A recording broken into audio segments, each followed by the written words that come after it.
We're going to get started here. Board is back from closed session where we took no action. Before we start with the presentation of the flag, our student board member, Jerry, isn't here tonight, and we couldn't get a replacement because those high-achieving students are all busy taking IB and AP tests. So we'll miss Jerry tonight, but we are cheering for him for his test tomorrow. Also, we have two students, CTE students with us tonight, job shadowing with the communications team. I think Ray and Aaron, are they back there?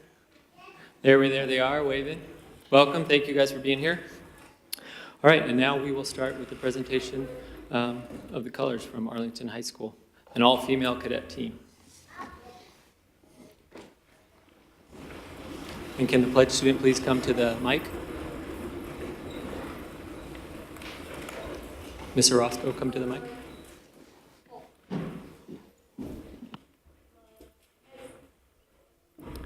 With liberty and justice for all.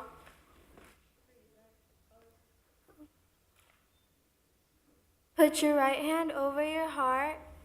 Ready? Begin.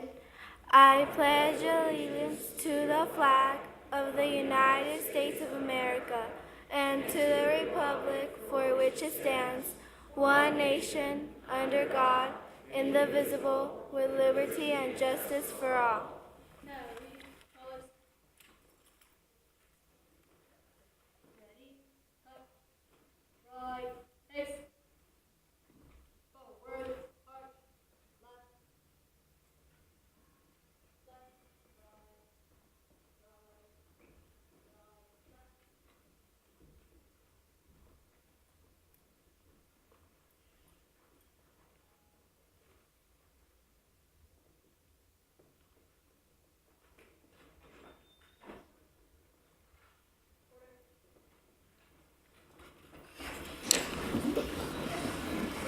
Before Dr. Farouk introduces our pledge leader there, just want to recognize again the all-female cadets from Arlington High School.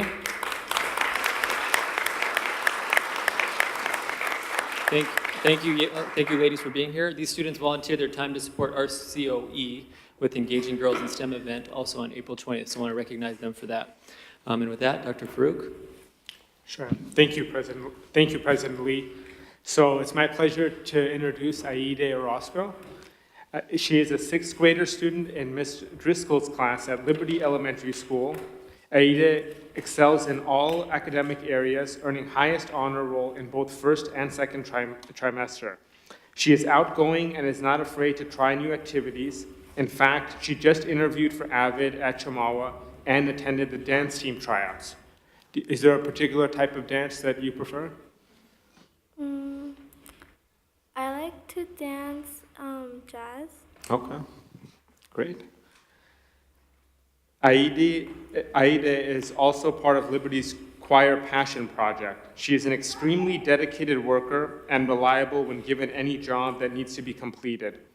Aida is truly a good example to all of her fellow classmates and goes out of her way to be a role model for friends. Ms. Driscoll says that it is a pleasure to have Aida in her class. Would you like to introduce us to your family that are here? My mom is here.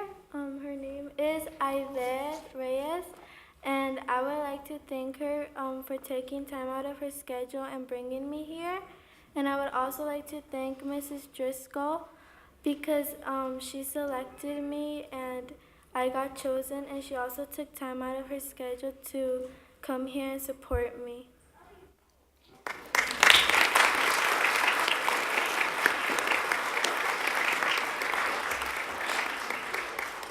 Here's your certificate. We can do a photo.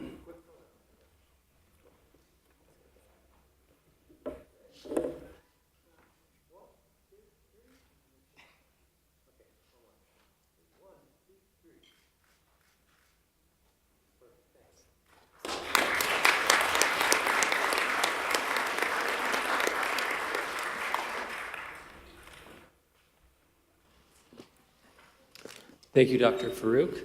And thank you, Ms. Orozco and family, for being here. If you guys would like to leave, you can leave anytime. If you want to stay, you're welcome to stay as well. So next we have a group performance. The team from Earhart Middle School Band is here with their teacher, Mrs. Wilson. And so with that, it's all yours. Good evening, everybody. My name is Melissa Wilson, and I teach band and choir at Earhart Middle School. These students are part of the advanced band, a select amount of students, but they also participate in the PEP band, which is comprised of 7th and 8th graders. Friday, they attended a festival in Orange County and received a gold rating, the highest rating, and so I'm extremely proud of their accomplishment. So we're going to be performing for you tonight. Pep Band is something that we take to the elementary concerts to help recruit, and we do kind of a traveling concert recruitment to help people join at Earhart Middle School. And we're going to be playing Ghostbusters for you and Smooth, Carlos Santana. Thank you for having us.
Yes, excellent job, Earhart. Let's give Earhart one more round of applause.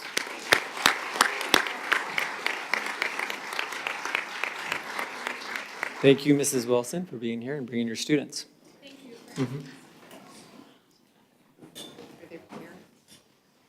you. Are any parents of the students here? All right.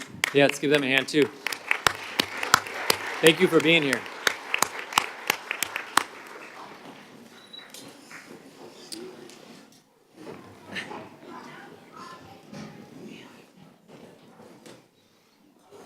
All right, thank you. I see Mr. Walker walking up to the stage.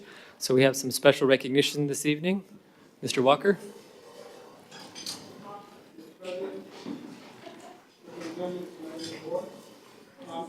I don't think your mic's on. Hold on one second. Yes? There we go. There we go. Good, Mr. Yes. President, Superintendent, members of the board. It is my distinct pleasure to be before you this evening to introduce the next item.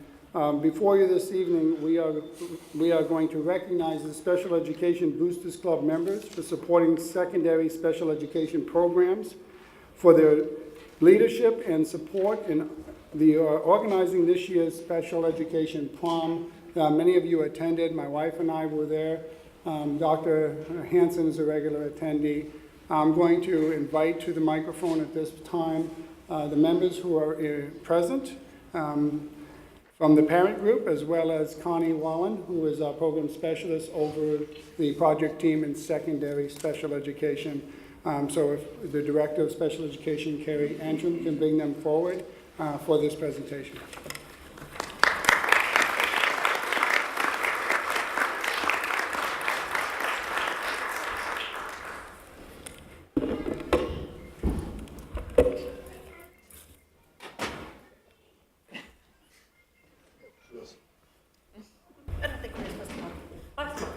It's okay. You're fine.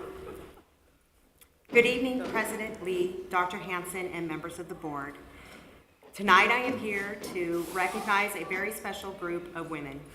Approximately 7 or 8 years ago, a group of high school teachers began the tradition of a spring prom for the Life Skills High School and project team students. The event was funded by donations and REEF grants, and the prom rotated through a few high schools and some themes perhaps not totally prom-like, but aiming at inclusiveness and a fun, memorable evening for all. There was a hoedown at Ramona, a Mardi Gras at Poly, and a 50s event at Kane. Parent involvement was pivotal at these events, and a group of parents made certain, through a great deal of fundraising, that the decor was fitting and the special and the refreshments, perhaps even donated, were plentiful and appropriate for the occasion. Not satisfied with the status quo, several parents felt the prom night could and should be held at a special place, just like other high school proms. In 2014, and working alongside the district, Kathy Garrett, Rosalie Gerhardt, Kay Force, and Holly Comer, later joined by Patty Schemia, formed the Special Ed Boosters and later obtained a 501c3 status. Through this journey, they were supported by Constant Wallen, RUSD program specialists assigned to the high school and project team programs. Along the way, they met with district officials, and LCAP funds were budgeted so the prom could be held in a location other than a high school. For the last 3 years, students and their high school peer buddies have called the Riverside Marriott home for very special nights, with On the Red Carpet having occurred this past March 10th. The evening hosted music, dancing, refreshments, and were enjoyed by 300 people, students, high school and UCR student buddies, families and district teachers, staff, and administrators. Last fall, the boosters sponsored a bowling event, again attended by students and peer buddies, families, and school support teams. Tonight, we honor the Special Ed Boosters, Kathy Garrett, Rosalie Gerhardt, Holly Comer, Patty Schemia, along with Connie Wallen. Patty could not be here tonight, and Kathy sends her apologies as she had an injury this last weekend, but is watching on live stream. Together, these remarkable women have crunched numbers, found facilities, secured bands and photo booth operators, worked with print shops and rental companies, arranged volunteers, searched Walmart for Barbie and Ken dolls, and any other duties that have given our USD students events to remember and cherish. This year, none of the women have students in RUSD, so tonight we would like to acknowledge them for their vision and commitment to our students. The ladies like to say, for one night, Disneyland relinquishes the title of the happiest place on earth. Thank you all for your commitment, your vision, and your support to all of our students in Riverside Unified School District.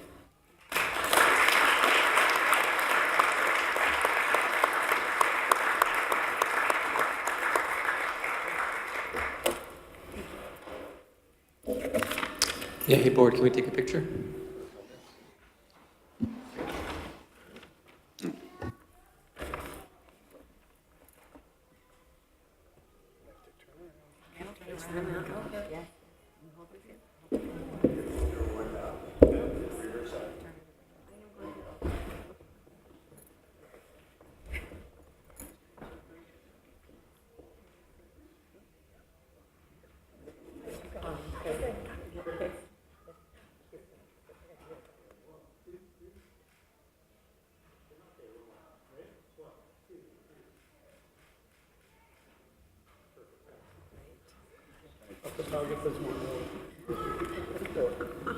Thank you so much, Elizabeth. Just a great. For the honor.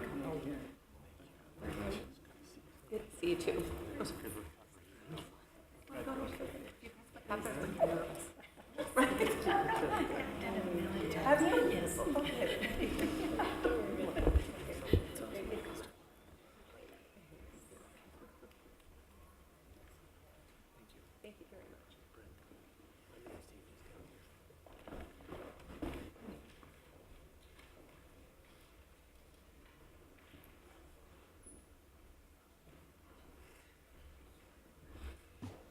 Did any board members have any comments they wanted to make?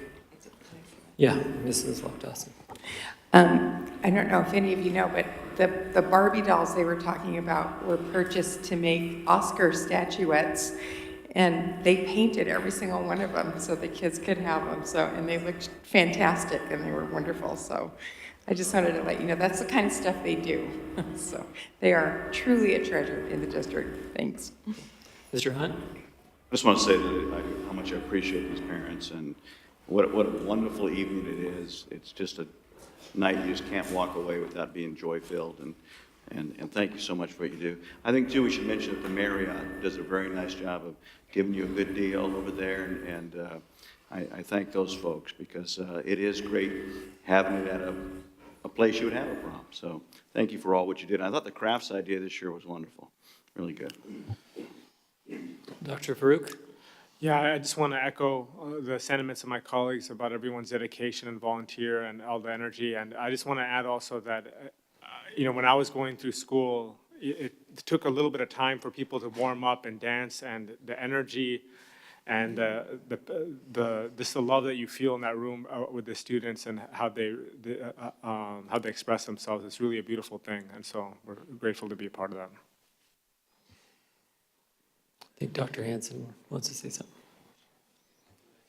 Express my gratitude to those parents. I've had it, as mentioned, my wife Dinah and I have attended that prom for a couple of years, and it was one of the highlights of the entire year. Not only is it fun, they're just a wonderful feeling to be over in the Marriott with those kids and their parents, so thank you. We have another recognition for the board this evening.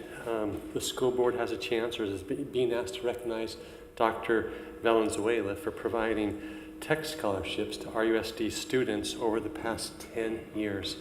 Hundreds of students have composed essays and artwork about the importance of college education, specifically how they can change the world by going to college. Dr. Valenzuela has awarded more than 200 laptops to Riverside students, and this year, 3 RUSD schools are being asked to submit essays and participate in this. They are Emerson Elementary School, Longfellow Elementary School, and Patricia Beatty Elementary School. And I'd like to invite Dr. Valenzuela to come and join me up here at the microphone. And we received a letter earlier today, the board did, you'll get it. And let me just give you excerpts from this letter.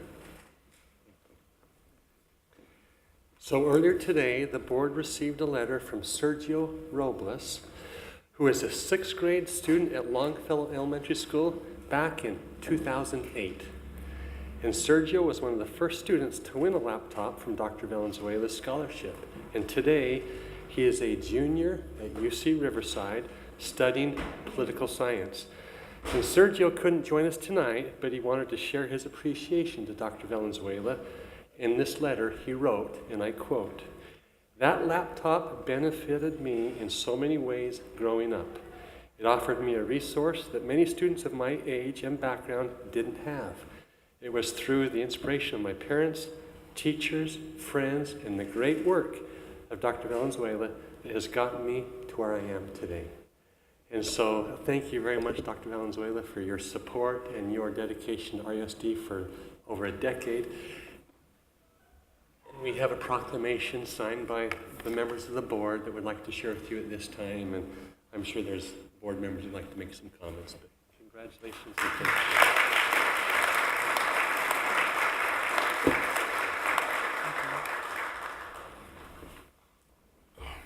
I would like to thank the board for their recognition. I feel that it's just my duty because I feel that, I come from a poor family, but thanks to school, my teachers, my parents, I felt encouraged to study and I did pretty good.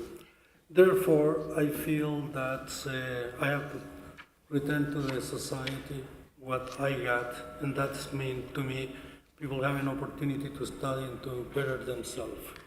And I would like to, I know that being a teacher is very hard, and therefore, I want to acknowledge basically that a lot of the teachers do a great job getting children enthusiastic about further education. And I thought that would be a little thing that I could do to help out to enforce that program. That's all. Thank you so much for your time. Let's take a picture. Thank you so much.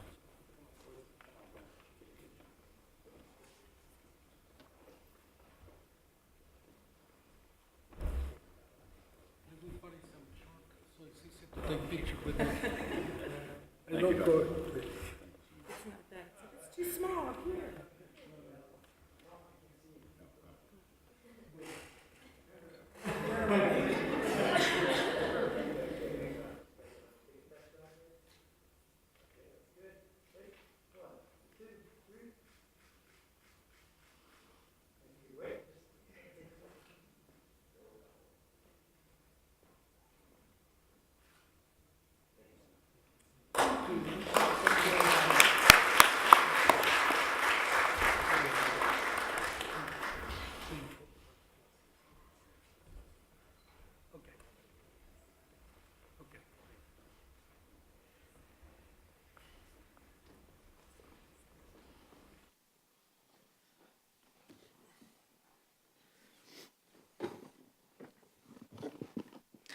I think it's so nice to be part of a board in a community where we have such great community leaders like Dr. Valenzuela or the special ed parent boosters. I mean, a lot of the things we can't always do as a school district, whether it's time or resources or funds. So we really need volunteers and support from our parents and our community members. So I'm just really thankful for both of you this evening and for your support of our students. Yes. All right, thank you very much. Oh, Mr. Hunt, did you have something? I'm sorry. Oh, that's right. Thank you, Dr. Valenzuela, for leaving a legacy like this, and it reminds us that a public school system does belong to the public, and the more we're involved collectively and together and individually, it will make a great difference. And the legacy that you'll leave and that you already made is significant for young people's education. Thank you so much for giving back. Thank you, Mr. Hunt. And now tonight we have we're going to do our high school representatives a little bit differently. This is our last meeting with our high school representatives, so we invited all 8 of them to join us this evening. And rather than give us an update on what's going on their campus, they might touch a little bit upon that, but we kind of want to hear an update a little bit what's going on with them. So we're excited to have all of you here this evening, and we know this is a busy time of year for all of you, but we wanted to make sure we all recognize you for your commitment to not only your schools, but to us and being here and giving us updates so we know what's going on in the district. And it's been fun to watch you through this year grow, and work on your public speaking skills and hear about all the great leadership things you're doing on your campuses. And now I know we're excited to find out what you're going to do next. So in, maybe this is, nope, no particular order. Brianna Navarro from Arlington High School.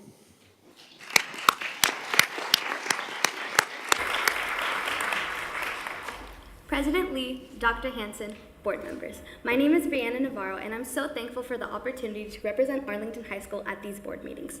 Through this opportunity, I learned to be more confident in myself while speaking in public, not only at these board meetings, but in class speeches as well. I have learned to present in more of a formal way and how to prepare different presentations. For my speeches, I've also had to go out of my comfort zones and talk to some people that I wouldn't normally talk to. I had to interview different teachers and students to understand what they were doing. I also learned that I enjoy talking in front of people and presenting. This has been an amazing experience for me, and it's interesting to see how I've grown from the beginning of the year to now. This is an amazing opportunity for high school students to be able to share their voice with the board. I think it would be a great idea if there would be multiple students per school to share their different experiences, because each student has a different perspective at their high school. For example, I don't have the same experience as someone who plays football or is in band or in color guard. And they don't have the same experience as me who's in ASB, water polo, and swim. So I just think it's important that we get different perspectives so we can understand what we need to improve on and what we've been doing well so that we can continue doing that. I also think that the 3-minute time frame that we all have is a great time. It allows you to talk about different topics and elaborate on a few of them. And I also enjoy how often these meetings are because it gives you a few more options on what to talk about so you don't have to talk about some of the small topics.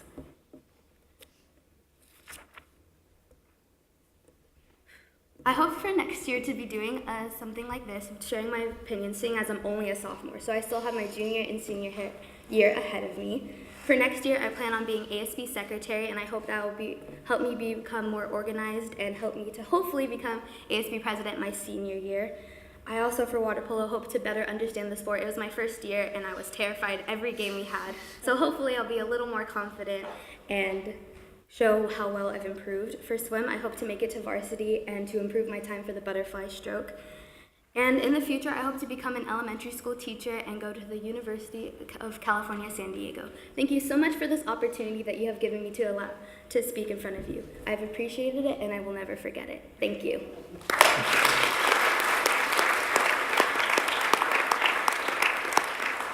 Thank you, Brianna. Thank you. Next, from Ramona, Alexa Angulo.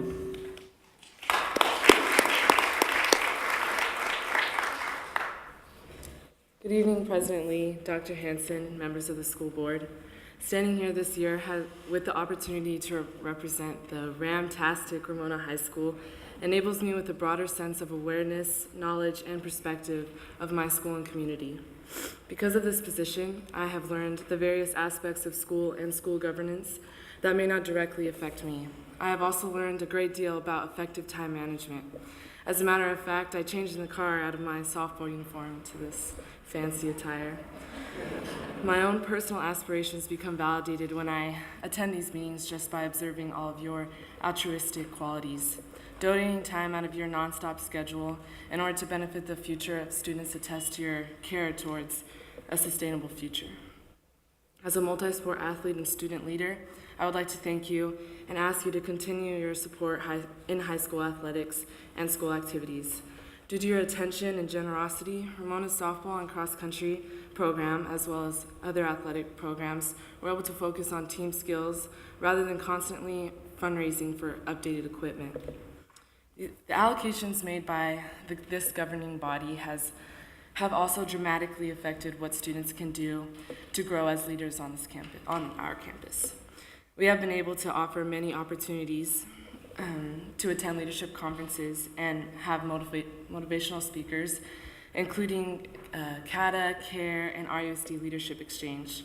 In addition, a big focus of our school expenditures has been school field trips.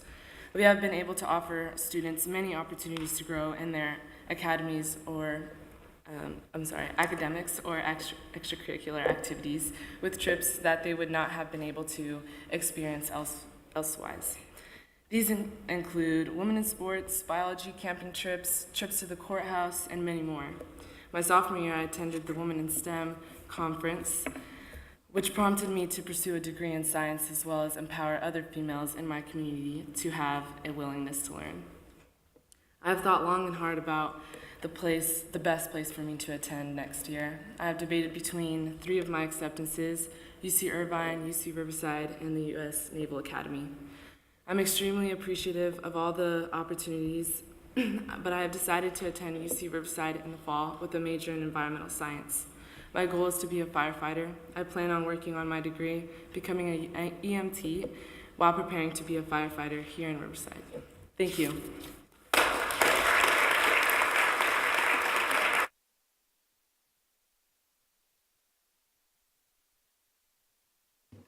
Thank you, Ms. Angulo. Next, from John W. North High School, Lizette Garcia.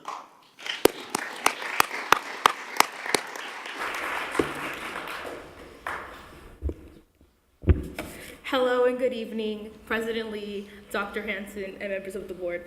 I would like to begin by saying thank you for giving me this opportunity to speak to you at these meetings. And in my time serving as John W. North High School's student representative, I have learned that I like public speaking. I took the opportunity earlier, actually a few months ago, to speak in front of the senior class and present my senior exhibition early. I also took the opportunity to be the MC of an assembly in front of the entire school, so I had the opportunity to get out of my comfort zone and do new things. I have learned that John W. North High School does an amazing job at preparing their students to be college and career ready, and we do provide so many opportunities for our teachers. The conferences they attend and the special training they get is amazing. And I have also gained a new perspective on the RUSD, and I've seen how we do truly care for students, teachers, and the community, and how we would like them to succeed and get a higher education. It is always a pleasure to see the different awards given and each of the performances that each of these students have many different talents, and it gives me much pride that we have all these opportunities in the Riverside Unified School District. And being a representative to the Board of Education, I think it's an amazing experience to be this connection between the school board and the school when presenting this information. Although I do have a few recommendations, after talking to a few peers, I believe that we should improve facilities and get extensive training when it comes to advanced placement courses, especially now since it is time for exams. And the LCAP funding is amazing because it does allow student leaders and other students to engage in extracurricular activities. And my plans for the next year, I will be attending San Francisco State University in the fall. I will be majoring in nursing, and my career goal is to be a nurse with the SART team, which is a sexual assault response team, where I'll be working as a SART nurse, and I hopefully would like to become a nurse practitioner in the future. This concludes my report. Thank you. It has been an honor.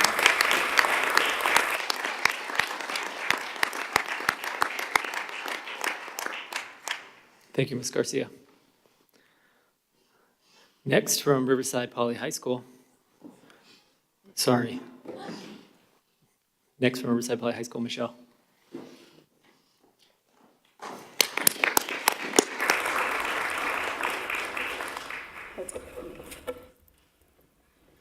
Good evening, members of the board, President Lee, Dr. Hanson. It's my pleasure to have served as a student board representative this year.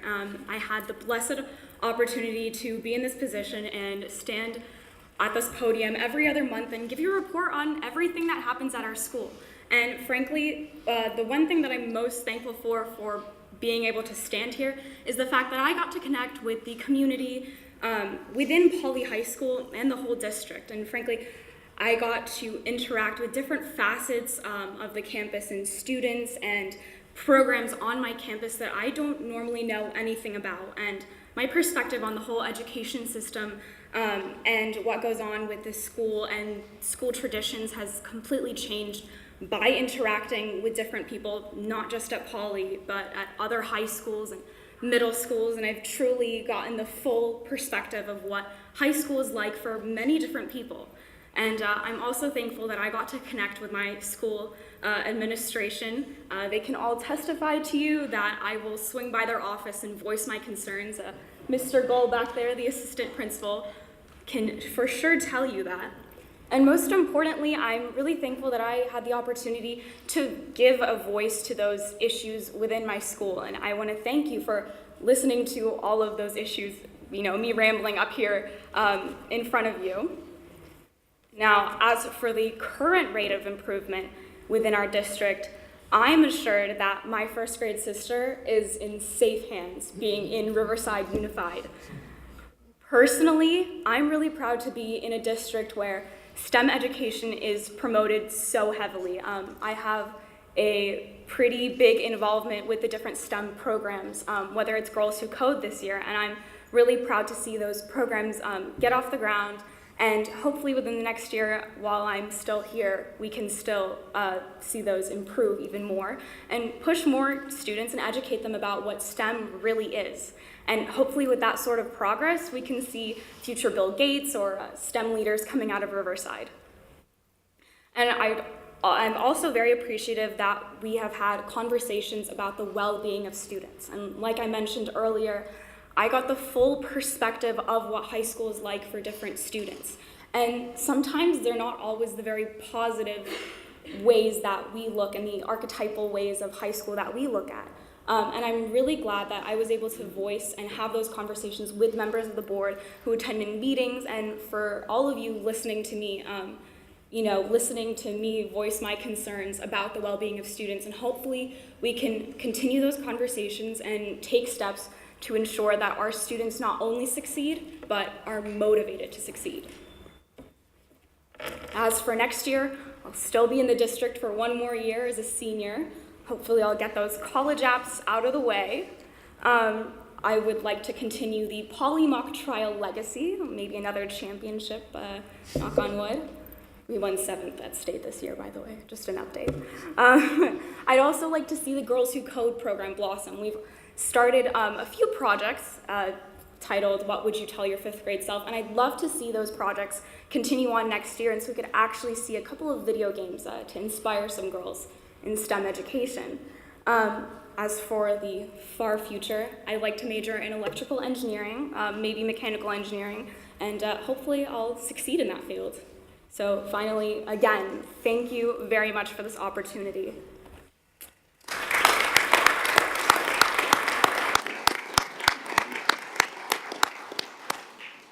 Thank you, Michelle.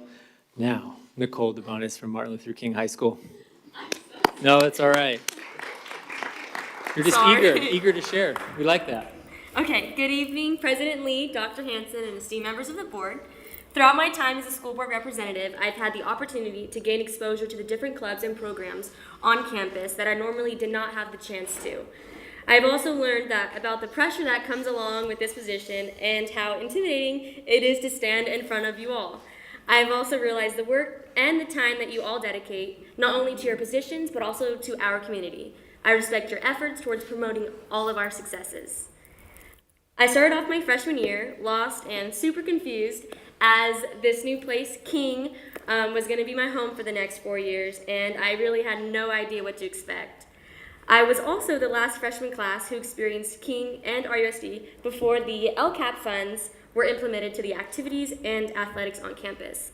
So I've been able to see the things we were able to accomplish, got at that time, have completely changed the atmosphere and the culture on our campus. Since then, we have been able to host our freshman first dance, tailgates, and reward our students in so many different ways. The results have brought a better overall energy throughout campus and an increased school spirit and pride. Next year, I will attend Chapman University as a history major and a leadership studies minor. I have hopes of expanding my education into their broadcasting program so that one day I can become a newscaster and hopefully one day have my own talk show. So if you guys want to be on that, I'll call you. But none of this would have been possible without the education I was able to receive at King High School and the core values that I was able to learn along the way. Thank you all so much for this experience and for all the great things I was able to learn.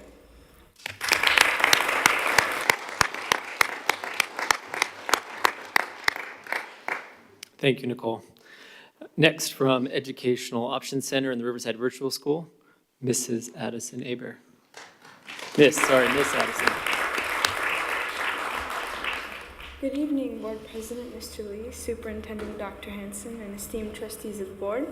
My name is Madison Aber, and I will be representing EOC again tonight.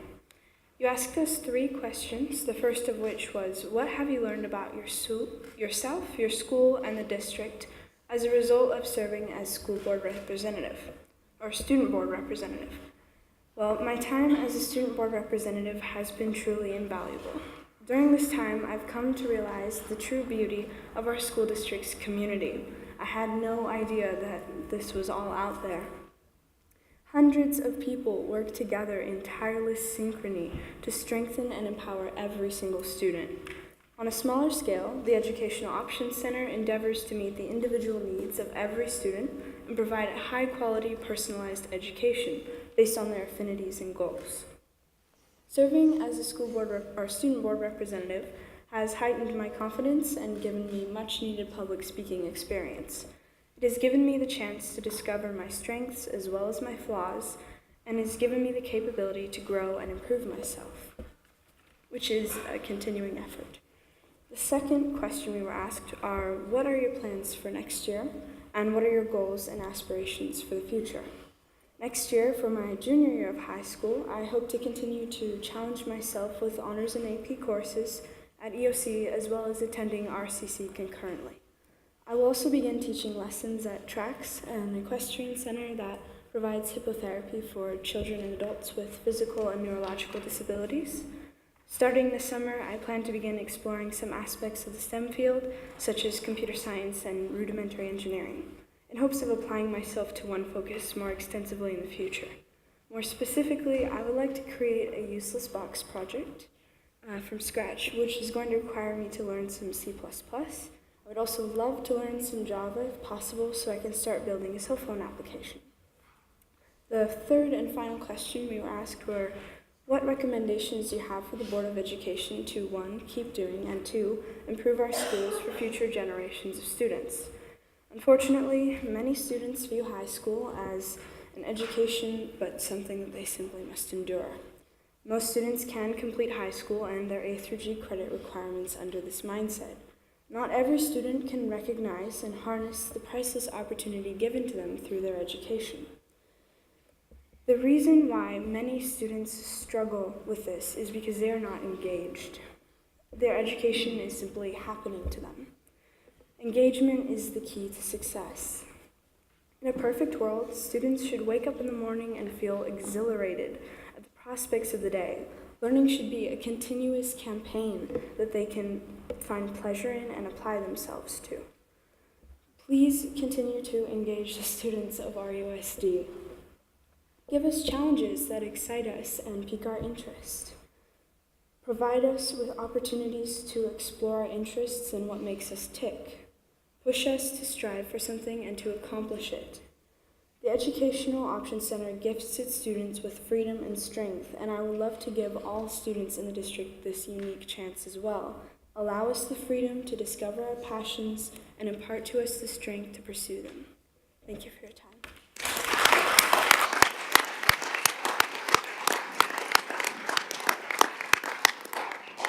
Thank you, Madison. Next, from Riverside STEM Academy, Franklin Bertrand.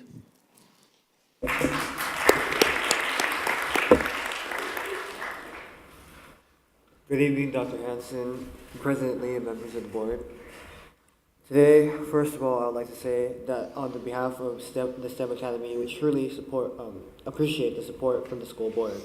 It has been my honor to represent my school this year, and I truly thank the board for giving me this opportunity. Throughout this year, as ASB president, I felt that this opportunity has helped a lot with my public speaking skills, as I've had to talk in front of my whole school, or at the RUSD leadership conferences, but in front of all the ASBs. So I just really appreciate that. This year, Oh, sorry. Overall, I feel that this school board is doing a great job, and when I was asked what improvements, I had to think for a couple hours, and I really couldn't find any. You guys are doing amazing. Next year, the third question, next year, I'll be attending LSU, and I'll be majoring in architecture. I'm very excited about it. Good football, good food, and a great program. And hopefully, my further on goals, in 5 years, I'll graduate and come back to Riverside to practice. Thank you for everything.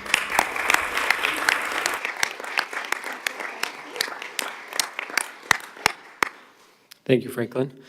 Next, from Abraham Lincoln High School, Ms. Tyler. Right? Lakeisha Tyler? No? Sorry. I have two. Oh, sorry, Joanna Lozcano. I have two people here from Lincoln. Is the other one student here too from Lincoln? Are you? Okay, go ahead, Joanna. Sorry.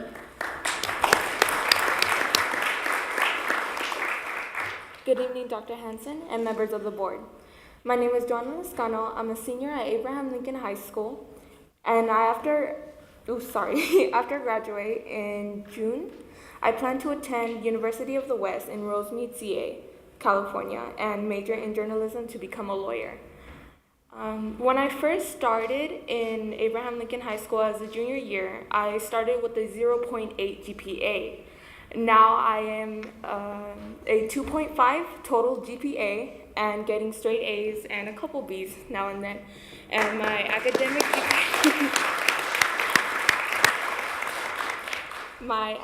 GPA would be over a 3.0 at the end of this year.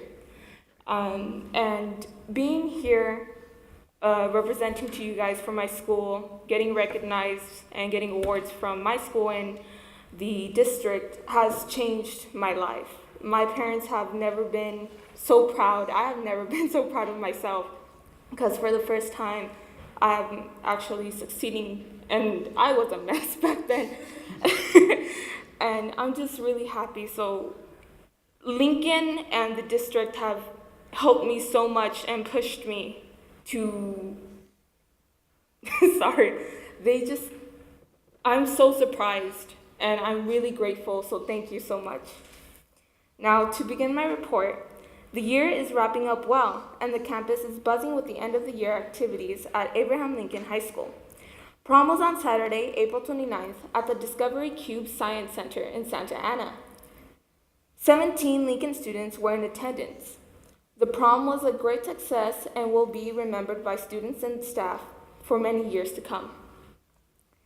April 14th, we had our first ever Abraham Lincoln Health Fair, created by medical pathway CTE teacher, Ms. Mendez. The health fair was on our campus from 9 a.m. to 12 noon and was a big hit. Alinea Medical Group came and did 20 free mammograms for the community, as well as cholesterol, hearing, blood pressure, and glucose testing for the community, all for free. Lincoln students were able to practice patient interaction, soft skills, and professional skills, all to prepare from a medical career in the future. The purpose was also to help out in the community to assist anyone that is low in income and doesn't have any insurance. I skipped something, I'm so sorry. April 21st was the teen fair organized by our wonderful school psychologist, Lori Pendergraft. We had 4 amazing speakers who shared with us stories of overcoming great obstacles and inspired students to achieve through insurmountable odds. Our next health fair will be on Saturday, May 27th at a church in Moreno Valley called House of the Faith from 12 noon to 4 p.m. If you are interested in attending, the address is 14051 Indian Street, STEA, Moreno Valley, CA 92553. On April 2nd, Abraham Lincoln hosted its first ever golf tournament fundraiser planned by our principal, Mr. Rice. This event was a very successful fundraiser for our school. 42 golfers participated, raising $2,500 for our school. Currently, we're in the middle of the SBAC testing. ELA and math have been completed, and this week we are piloting the science portion of the test with our 12th graders.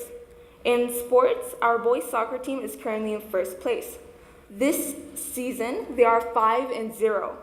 Mr. Smith is continuing to do a great job coaching and teaching our students. Upcoming Lincoln events that you may want to mark on your calendars include Career Fair, May 11th, Car Show, June 11th, Grad Night, June 14th, and graduation is on Monday, June 12th at 6 p.m. at the Grove Community Church here in Riverside. As the year winds down to an end, we have begun planning for new programs that will be implemented for the next school year. Next year, we will implement 3 new UCCI classes: Constructing Algebra 2, Forensics Bio, Achieve 3000, Aciles and Juntos.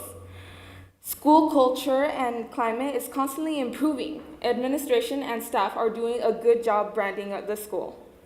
New additions such as new marquee, which will be here before the school year ends, and a new kitchen in September will help the students to take pride in their school. Lastly, Lincoln welcomes our new staff member, our brand new office manager, Principal Secretary Jackie Salazar. Ms. Salazar comes to us from John W. North High School, where she worked as an assistant principal secretary for discipline for 10 years. She is doing an excellent job at Lincoln and has been with the district for a total of 14 years. We also welcome our new staff counselor, Miranda Rivas. She is a licensed clinical social worker with over 15 years of experience. She graduated from Loma Linda University with a master's in social work and a master's in criminal justice. For the past 11 years, she has been employed with the Riverside County Department of Mental Health, working in the crisis units, inpatient, residential, outpatient, and detention facilities. She began on March 17th, and her hours are Mondays, Thursdays, and alternating Fridays. Thank you for this opportunity. This concludes my report. Are there any questions? Thank you. Okay. All right. Thank you, Joanna, for being here. We do have some plaques for you students, so we'd like to give those to you and also take a picture before you leave. And then after we get the picture, you're free to take off or you can stay around.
As they're leaving, let's give our student board representatives a hand one more time.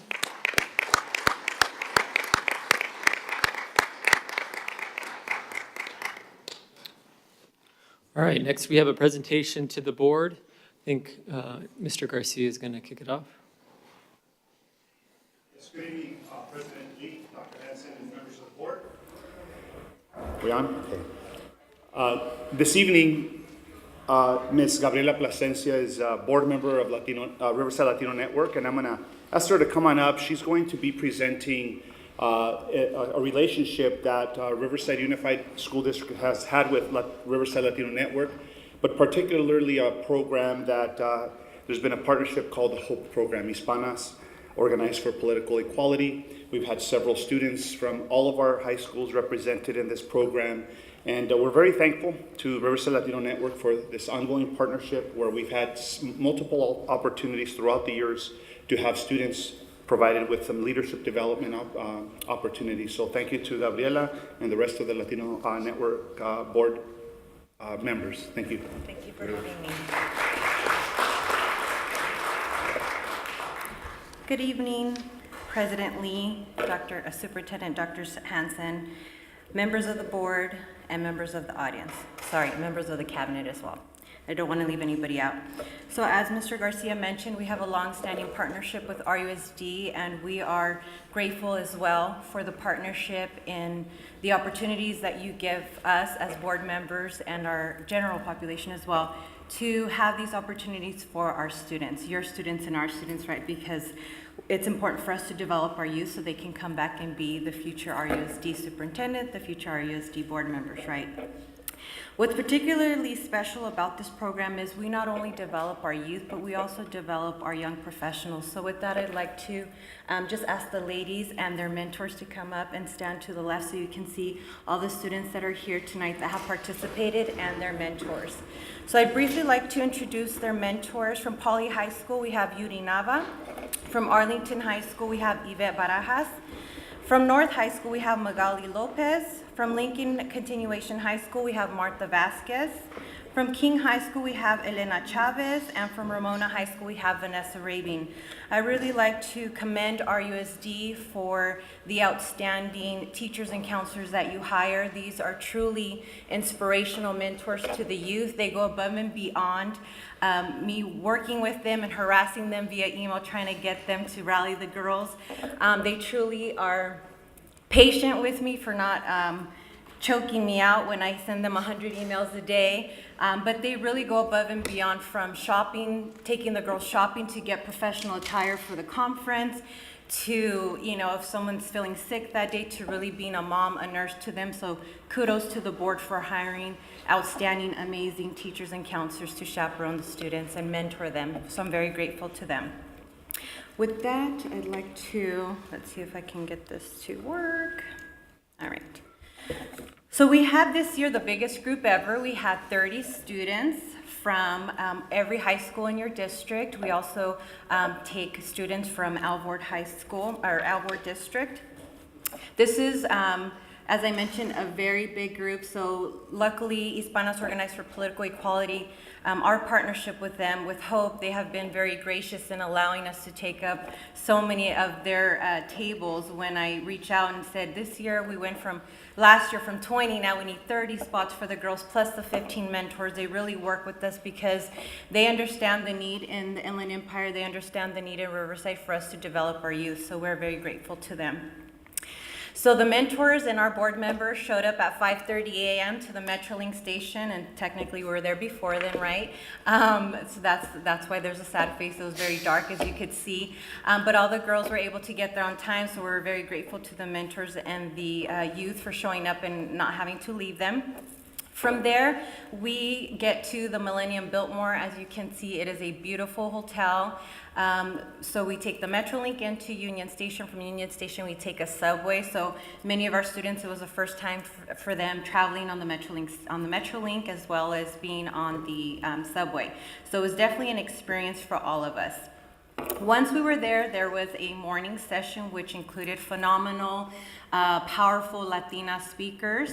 And then after the breakfast session, the youth parted ways to, a breakout session where they learned about how to manage their money, which is very important because I know sometimes students are always asking their parents for money to go out to the movies or to go get new clothes at Forever 21, but they don't really understand the parents have to pay the rent or the mortgage and those kinds of things. So they work on some vignettes where they really get to see how far a buck really stretches or doesn't, and then they had to present out whole group as to if they were broke at the end of the month. And so many of them really, it was an eye-opening experience. A lot of them expressed some gratitude towards the parents as to how they really make their dollars stretch. So that was interesting. During the lunch program, we had some really great speakers. We had the first CEO, female CEO Latina of a Fortune 3 company, which was for PG&E. The students also really liked the vice president of physical production at Lucasfilm. She was a really inspirational speaker. And then a little bit later, you'll hear from the students about their experience. After lunch, the girls went to the youth track where the topic was from seeds to STEM, so they got to hear from some engineers, some physicians, and some entrepreneurs about how they got to their career. So the theme of the whole conference, which was on March 10th, was the journey. And so they really got to hear from Latinas working in the field and how they got to their respective fields. From there, we went to take a quick tour of LA Metro, which they sponsor us, and they provide the MetroLink station tickets as well as the subway tickets. So we get to hear from the CEO there and hear about LA Metro and what they're doing in the area. These are some of our partners and supporters throughout the year, so we're really grateful to your board as well as all the way from our congressmen to our assembly members to our city council members. And with that, I'd like to turn it over to Stephanie Nava from Lincoln High School, who will talk a little bit about her experience. Thank you. Hello, good evening. My name is Stephanie Nava. I am a senior at Abraham Lincoln High School. On March 10th, I had the pleasure of joining my Latina peers on a trip to the 26th annual Latina History Day Conference, where we met with many inspiring women such as Rebecca Del Rio and Candace Campos, just to name a few. Although these women faced many barriers, they were able to overcome them and become the powerful women they are today. Having Latinas model what success looks like for the younger generation is crucial to the community's growth. What my peers and I took from this experience is that no matter the obstacle, we have the ability to strive towards our goal. It is with conferences such as this and the help of our mentors and educators that guide us towards leadership, forming healthy relationships, seeking our passion and talents, value our integrity, and most importantly, give back to the community that we come from. Thank you. And now I'll turn it over to Kalia.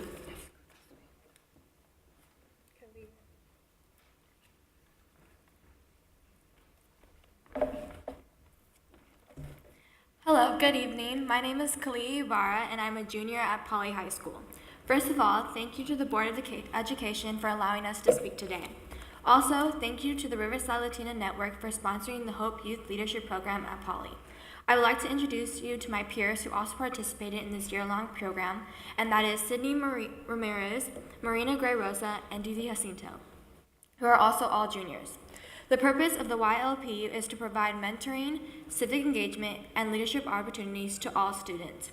Our mentor at Poly is Ms. Nava, our counselor, and through Hope, we were able to participate in several events where we were able to see and meet with other Latinas who have made a major difference in our community. For example, we met with Latina executives at Walt Disney Animation Studios and ABC7 and learned about the unique contributions they bring.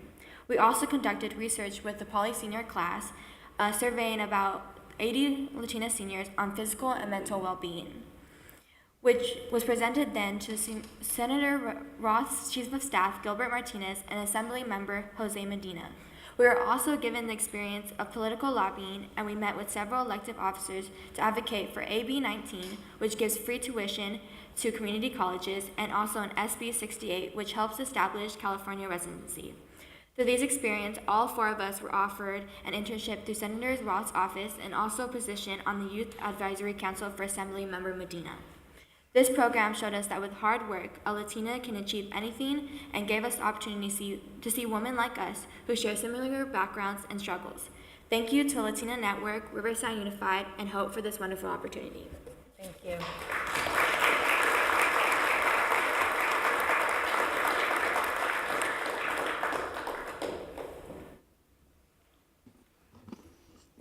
Thank you.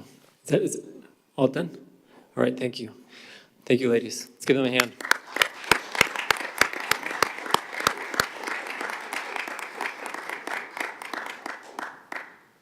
Thank you, and you guys are free to leave if you'd like, but you're welcome to stay. Next, we have our district employee group reports, and our first report will be from Mr. Tim Martin, President of the Riverside City Teachers Association. Welcome back, Mr. Martin. I'll give you a just minute. a moment.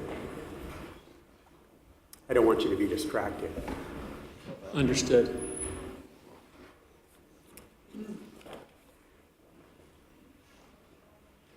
All right.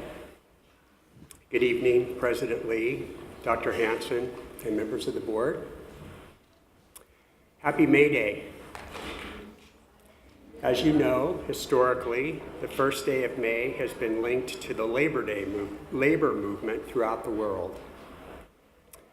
Tonight's comments are about the condition of labor in our school district, what is common for each of us, regardless of our role, and the value of our work done well.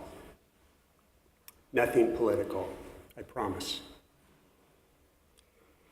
These are difficult days for public education. All of us who labor for students in a public school setting are faced with numerous challenges. In my role as a president of a teachers association, I see this on many levels throughout our state and our country. I have also seen that there are very few districts which are more supportive of employees and students than Riverside Unified. I am glad to labor here, and I know many others are as well. In our district, regardless of your position, we have a shared desire, experience, and purpose, whether a fourth grade teacher or the superintendent, a cafeteria worker or an assistant principal, a counselor or a school board member. We all share a desire that our work is significant and that it contributes to the well-being of students. If we are directing a play or helping a student enunciate clearly, teaching a math concept, helping with a schedule change or facilitating an IEP, mowing a lawn, or planning and implementing a nearly $450 million budget. At the end of the day, we all want to believe that what we do really does matter for children. Though our work is satisfying and meaningful, we also share the same experience that it can sometimes be very difficult. Our lesson plans and instructional efforts sometimes fall short. We don't always feel well, and at times we have personal distractions. There are more ill students in the health office than there are beds. The bus is late for the field trip, and earlier in the morning, the copier broke. And Shamel Park isn't ready for tacos in the park next week for Day of the Teacher. Yet, we persist. And what I believe is also common among us, whatever our role, is that we each want what is best for all students, regardless of their ability, their behavior, their color, social standing, nationality, their beliefs, or personal experience. When students come to our schools, we want them to feel safe. We want them to feel cared for, and we want them to feel valued. This is the commitment and purpose we share. I have long appreciated these words of Martin Luther King about our labor. If a man is called to be a street sweeper, he should sweep streets, even as Michelangelo painted, or Beethoven composed music, or Shakespeare wrote poetry.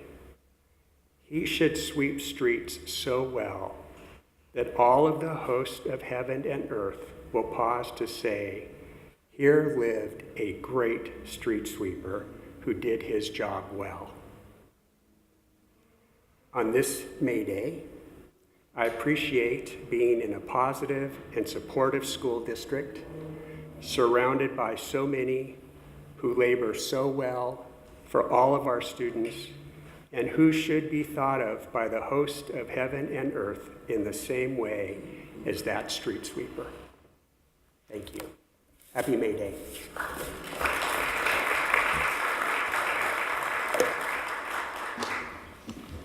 Thank you, Mr. Martin. So the big question is, and where are the tacos going to be? No tacos. No tacos at all? Oh. We'll persist, all right? No. All right. Next, we have Mr. Victor Cisneros. Good evening, Board President, Mr. Lee, Dr. Hanson, and members of the board. Tim, thank you for that comment for May Day. Today is May Day. It is my birthday today, so thank you. We will sing happy birthday. It is the day of the labor, so I'm here. Thank you. Tonight, on behalf of the RASM Executive Board, I would like to share a few updates, and thank you for allowing me to present as a RASM president for the past 2 years. This will be my final report to you. With that, I'd like to introduce to you the 2017-2018 RASM Executive Board. Please, when I call their names, if they're here, if they could please stand to be recognized. Next year's president, Wilson Cuellar.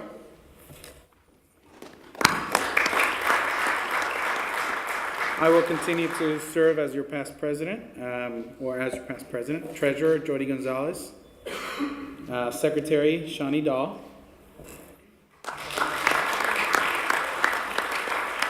Vice President of Programs, Kitty Grimble. Vice President of Legislative Action, Michael Gohl. Vice President of Legislative Action, Local Advocacy, Lynn Carmen Day. Vice President of Membership Certificated, Laurie Nelson. Vice President of Membership Classified, Ken Mueller. Our Communications Liaison, Leanne Iconi.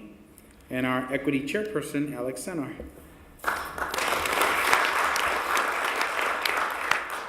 It's been a busy time for all of us in our USD, but it's also one of the best times of the year as students get to promote from kindergarten, middle school. I have a middle schooler promoting from 8th grade at Sierra, graduating from high school. I have to say it's probably my favorite time, although it's a little bittersweet, but I love seeing students move on from one part of their or chapter of their life and moving on to the next one. With the generous donations from all our USD managers, confidentials, RASM is sponsoring, once again, our yearly scholarships. And this year, we're going to be sponsoring 6 scholarships for students of $500 each. We are still in the process of making selections for these, and we'll be sure to inform you once those recipients are named. On a separate note, in collaboration with our USD's Department of Innovation and Learner Engagement, we'd like to invite you to a special screening of the documentary, The Bad Kids.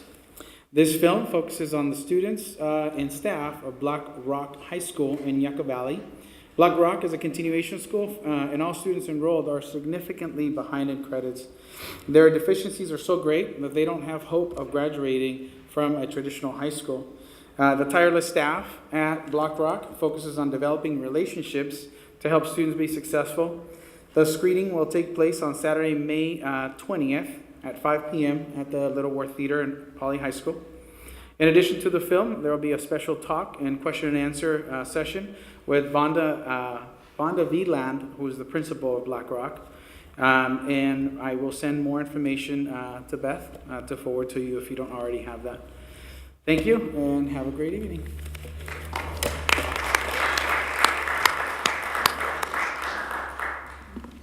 Thank you, Victor, and happy birthday, sir. Next, we have our superintendent's report. So, Dr. Hanson. Thank you, President Lee.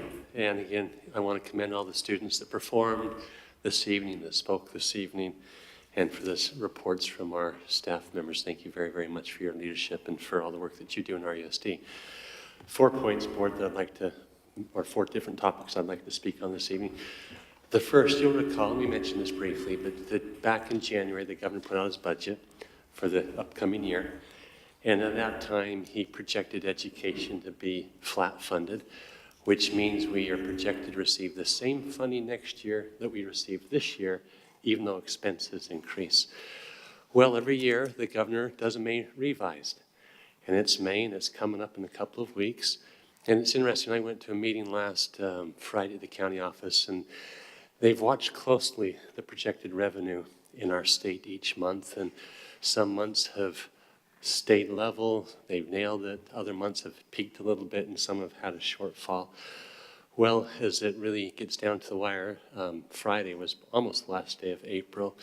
April's projections were coming in, and for the state revenue, about $500 million short. And so the report I received was, watch closely the May revised. It's likely that it'll be the same funding for public education as the governor put out in January. So we'll see, but again, we'll give you a report, and you can watch closely as that comes out. I believe it's May the 10th, I think, is when it comes out. A couple weeks, we'll keep you posted. The second item is this evening, we have several of our schools, Martin Luther King, Riverside STEM Academy, Amelia Earhart Middle, and Frank Augustus Miller Middle Schools, all being recognized as gold ribbon schools at the 2017 California School Recognition Program Award Ceremony in Costa Mesa. We wish that, I know you and I wish that we could be there, but we can't. But our state leaders are down there, and we have representing all those schools and their teams, and as well as our Chief Academic Officer and our Director of Secondary Education, Dr. Lewis, they're there this evening, and we're waiting to hear their positive report on this evening, but we congratulate those 4 schools. The California Gold Ribbon Schools is, for those that don't know, is the old California Distinguished Schools. Those schools applied, were selected, and they're down representing RUSD this evening. The third item is the month of April. You may not have known this, but it was declared Innovation Month by our partners in the County of Riverside in order to bring awareness to the areas of innovation, entrepreneurship throughout the entire region. And our innovation learner engagement teams contributed by showcasing 1st through 4th graders doing code.org activities at Magnolia Elementary School and at Arlington High School's class called Exploring Computer Science, which was using MIT's Scratch program to automate and count winning rounds of rock, paper, scissors. And finally, the last round of families at Code Night were treated to a visit by Ashton Winger, who is an app creator and employee at Snapchat, who shared his journey and enthusiasm for innovation and entrepreneurship. And I had a chance to attend that Code Night. I believe it was last Friday night or Thursday night, and to have him keynote to our students. And this particular one was hosted at Sierra, is for our students involved in the Heritage Program, and it was great to be there. I'd heard the stories from board members and colleagues about going to these coding family nights, and to then have him come and share his story. It was a wonderful evening Friday at Sierra Middle School, and I commend the learner engagement team, Innovation Learner Engagement, for all that they've done. And the last thing you heard of our hardworking counselors, this came to me recently, and I think it's worth sharing to members of the board and publicly. You know that our school counselors do an amazing job at serving students across the district, including their work with colleges. Well, one of Ramona High School's counselors, Mr. Mark Lim, has worked hard over the years to create an ongoing relationship with several reputable out-of-state private colleges and universities that has resulted in a sustained pipeline to college for Ramona students, particularly underrepresented and first-generation college students. Well, thanks to Mr. Lim, 2 weeks ago, 8 Ramona seniors visited Bennington College in Vermont on an all-expense-paid trip by the university.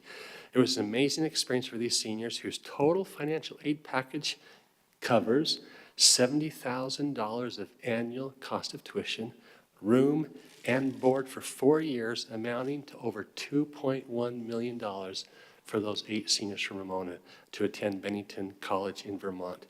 So congratulations, all the counselors. Certainly a call out to Ramona's counseling team, and specifically Mr. Lim, who, as you remember, last year was RUSD's Counselor of the Year, and he continues that great work. So good job to all of the counselors.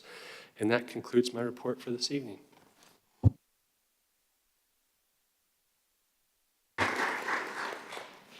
Thank you, Dr. Hanson. Next is the item H on our agenda, which is public input. I do have one card wishing to speak on the topic regarding the public hearing for 2017 SFNA.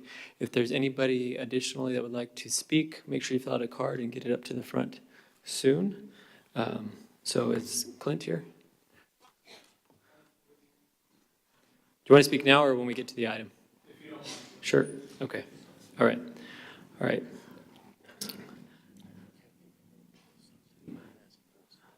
Okay. Next is consent. We'll take these all as one unless a board member wishes to pull an item. Mrs. Alvey? Did I skip that?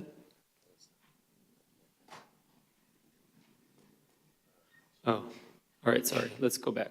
My fault. Subcommittee reports. Operations Committee. Mr. Hunt, do you chair that? Yeah, sure. And Dr. Farouk. I think I shared some of the other night at our workshop. We have 2 items. And the second one was at the request of our council member, we did talk about some of the problems we're having. And I appreciate at Poly, I can't think of the assistant principal's name that was there, that came to our committee. Yes, yeah. And it was very good. We, as you know, give an after-lunch meal. It has to be in a plastic box sealed. And the kids, a lot of them are then going across the street to catch the bus right there in front of Temple Bethel on Victoria. And the boxes are getting everywhere. And there's Temple Bethel had politely, very nice, complained about students going in their bushes and things like that. So we're trying to work with our educate the kids and do what we can. Mr. St. Martin is working on that. We did talk about a crossing at this, because the kids are running across the street right there at where the aquatic center is and where the stoplight is. I guess it's a lot for a 15-year-old to walk all the way down the corner where the crosswalk is, and so we're concerned about that. But the city is very clear they will not allow, Mr. St. Martin reached out to me, they will not allow a crossing there, unfortunately, of any sort. So we're gonna put up a sign that says no bear crossing for one thing. And we're just going to see what we can try to educate the young people, but it is worrisome. And then we did find out, and I think I've shared this with you, but we know that, and it's sort of become something that happens in a school district. Things happen every year, and they just become a habit after a while. So the Mount Rubidoux Seventh-day Adventist Church has been allowing our young people to park over at their lot, because we don't have enough parking at Poly. And the chiller project has taken up a lot of that parking, and so we have to move the staff parking. And then on Sundays and Saturdays, because Saturdays is Seventh-day Adventist, and on Sundays is a Korean church that meets there, park in our lot. Great, glad we're working together. We have no formal agreements. We have no liability waivers. If I want to rent this building or any other, I have to provide liability insurance. So we've asked Mr. San Martin to work on that with Ms. Kadish, and make sure that we get some sort of agreements between our district and the church to see that happen. Lastly, and very importantly, we had a very good presentation by staff, I want to say, on redistricting as far as boundaries go. We'll be recommending to the board a committee, really kind of an internal committee of different people from different schools and other administration that will eventually come to the board. But there are some areas that haven't been touched for years, boundaries, that need to be considered with the changes in some of the population in those areas, particularly Mockingbird Canyon, where we have a choice. It goes back a long time that when King came about, we gave those homes the choice to either attend Arlington or attend King. Very, very few of them choose Arlington, and thus Arlington has space where King is overcrowded. So I think Dr. Farouk and I felt that eventually, we're going to have to make that change. We want to do it overnight, but graduate it in. There's new homes, if you recall, Ms. Calhoun presenting that to us. There's new homes coming to that area, and we're going to have to make some tough decisions coming forward. But I do feel that Mr. San Martin has a good handle on it, and he is going to bring forth, with this committee, a very sound report for us to review in the coming months. Dr. Farouk, anything else you want to add? All right. Thank you, Mr. Lee. Thank you, Mr. Hunt. And sorry, committee reports, I didn't mean to skip over you. Mrs. Alavi, do you have something on STEM? Want to speak? Or Mrs. Alavi, sorry, Ms. We Lockjawson? can both maybe chime in, but, so we had our last STEM committee meeting of the ad hoc STEM community group that has come together, that has helped guide our development so far over the past 18 months or so. And this group has finished its work, and we are in a transitional period now where we will be reforming and looking at some different things. So much as you would hire an architect to design a house, then you hire a different set of people to build the house. This is sort of where we are, I think, in our STEM development right now. We've had a terrific input, good scaffolding, and now we are ready to move forward with an entirely different set of inputs and folks and design. So, Ms. Salavi, I'm not sure if you want to add anything to that. I concur with that, and I'd like to also add that there still may be a place for a community aspect to STEM. And I would be sad if we take that away completely. So I'd like to suggest that maybe on occasion we pull community back in, because there was very good response to things like, what do you think these kids ought to be learning in the next 20 years? You know, the scientists that work at UCR, the people who work in the industries, they have good information that we need for our STEM school. And sometimes if it's just educators talking, and I love educators, as you all know, you don't get that community experience and that work experience ideas coming forward that help mold the STEM school. So while I think it's totally appropriate that the board take on the role of hearing all of the pros and cons, I do think there is a role for the community here as we develop the STEM school. Thank you, Ms. Lockdawson. Thank you, Mrs. Alavi. Anything further on subcommittee reports?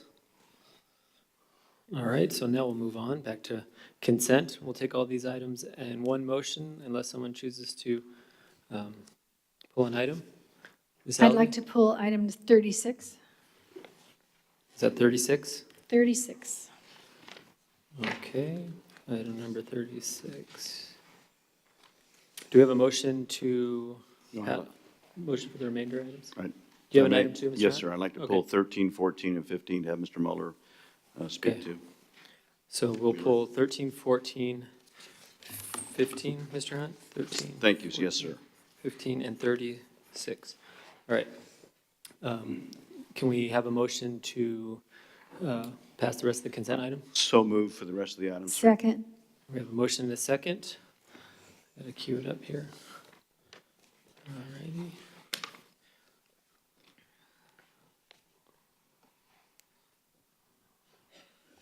Did you do it, Justin? All right. Sorry, we have some new equipment here. All right, one more person has to click present and then vote. All right, now we got it, so that passes unanimously.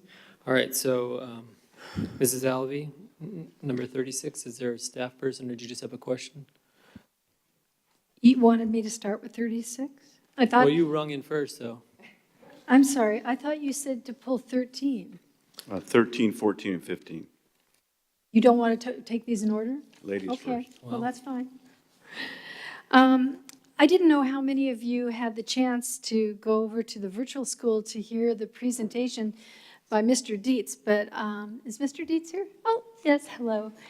I just wanted to say how impressed I was by these new online courses that they're presenting tonight. And I know it's being presented as a consent item, but I wanted to just to do a shout out. These classes are very exciting. They have classes like archaeology and forensics, and a lot of classes that I think will be very popular for all of our students in all of our high schools. And I think they're really well done. In one of the courses that they showed me, they had takeouts with curators from the Metropolitan Museum on a course on art. And I think that that's a very high caliber of an online course. So I just wanted to say thank you, and I endorse that, that course selection. Thank you, Mrs. Alavi. Mr. Hunt. Thank you, Mr. Lee.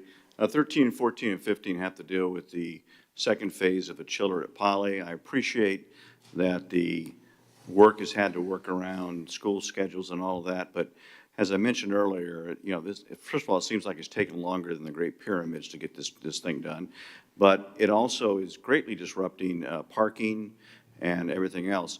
What is your plan, Ken or Mr. St. Martin, has to, what is the timeline on this phase 2?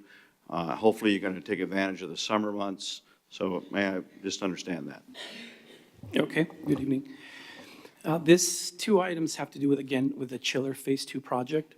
Now, we're just completing the phase 1 of the chiller, and this summer we're starting the phase 2, which will take about another 6 to 12 months to complete due to the nature of phasing the students that are housed in these particular wings, that we need to move them into interim housing and then complete the work that has to do with the chiller in these buildings.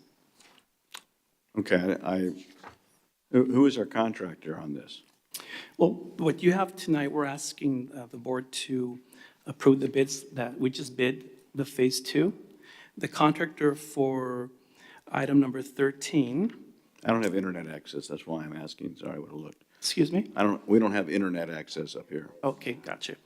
All right, so number 13 is it's being awarded, we're asking the board to award to South Coast Mechanical, and this is for HVAC systems.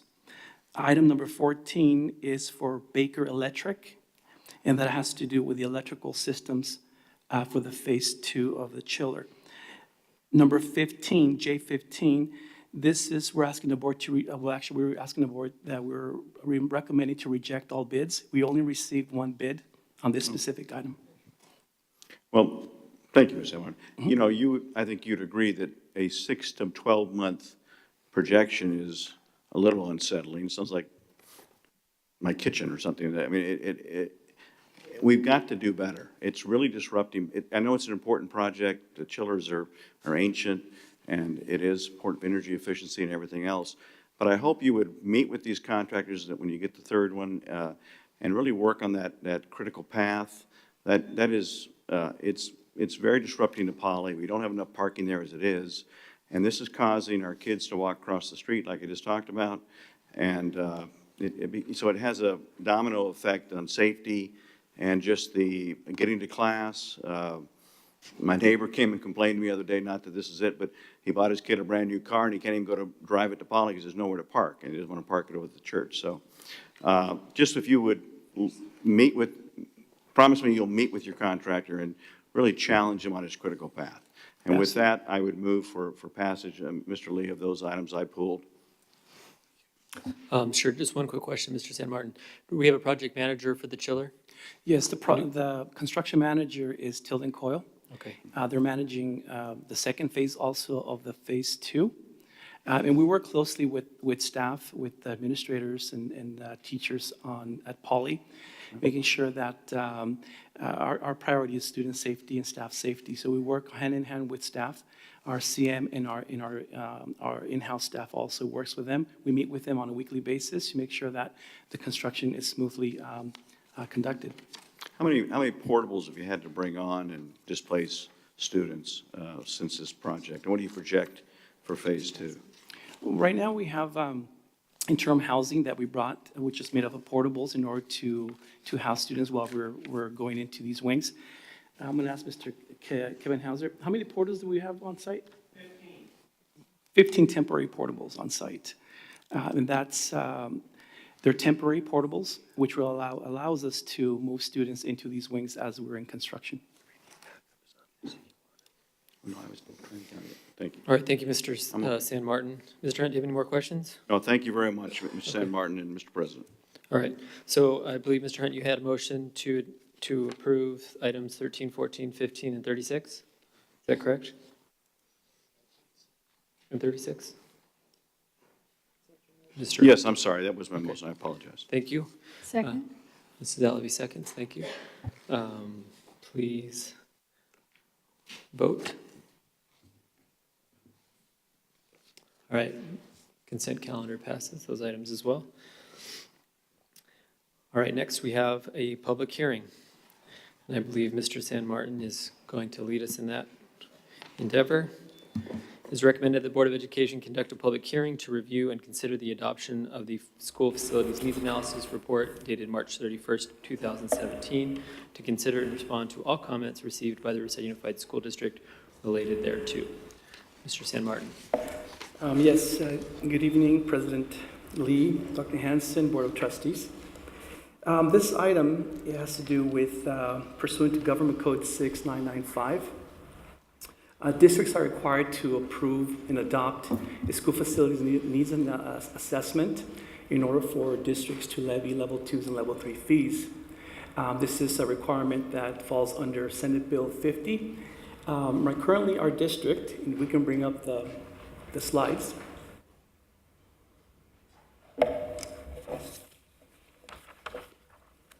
Currently, our school district is collecting level 2 fees at $3.77, and that falls just below Beaumont in comparison with other districts in the area, just below Beaumont Unified School District, which are collecting $3.86 in level 2 fees. Hemet currently is collecting $4.45, so a range between $3.61 and all the way to $4.45 throughout our region.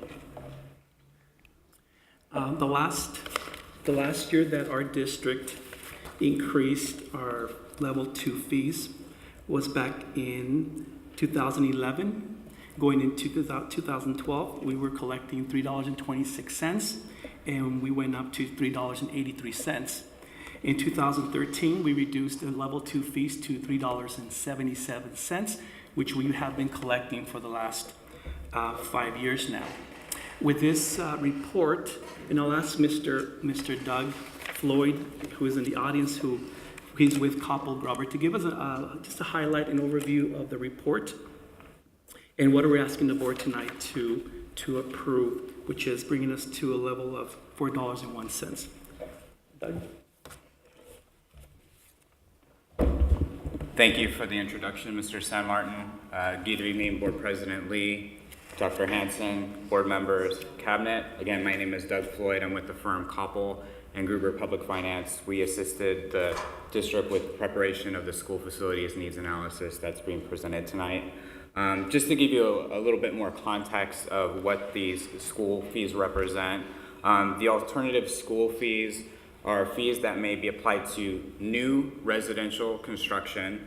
The purpose of the fees is to help offset the impact on school facilities as a result of students generated from new housing. In order to levy the alternative school fees, again, the district must meet certain eligibility requirements and have the school facilities needs analysis prepared. The purpose of the school facilities needs analysis is to follow a formula that's prescribed under state law in determination of the fees. Generally, it's a projection of students over the next 5 years from new residential development. And per the state requirements or the state methodology, you're then assigning certain permissible costs to those students. Those costs are linked to the grants that are applied under the state funding program. And then the final result of the calculation is to divide those costs, which I think come out to about $10 million, by the projected square footage over the next 5 years, resulting again in a proposed fee of $4.01 on the level 2 and $8.02 on the level 3 fee. With that, I should add that if adopted, the fees will be effective immediately and will be valid for up to 1 year. And then with that, I'll open it up to any questions or any more detail that you would like me to provide regarding the school facilities needs analysis, the findings therein, or the process. Yeah, thank you, Mrs. Alvey. My question is that you base this need on future growth of Riverside, is that correct? It's a projection of all residential units to be built within the school district boundaries over the next 5 years. And from that, we use, and this is under the state methodology, we have to use historical, what we call student generation rates. That's the number of students generated from each house. Do you pick this up from already pulled building permits? So what we do is we obtain information from the county and the city, the county of Riverside and the city of Riverside, and that includes parcel attribute information. That includes, projects that have been built in the next 5 years. It shows when they were built. And then what we do is we take the student enrollment data from the district and match those students to that housing that was built over the last 5 years to come up with a student generation rate. As far as the projected number of units going forward, we work closely with the planning departments of both the city and the county to obtain approved, tentative, active tract map or tract information.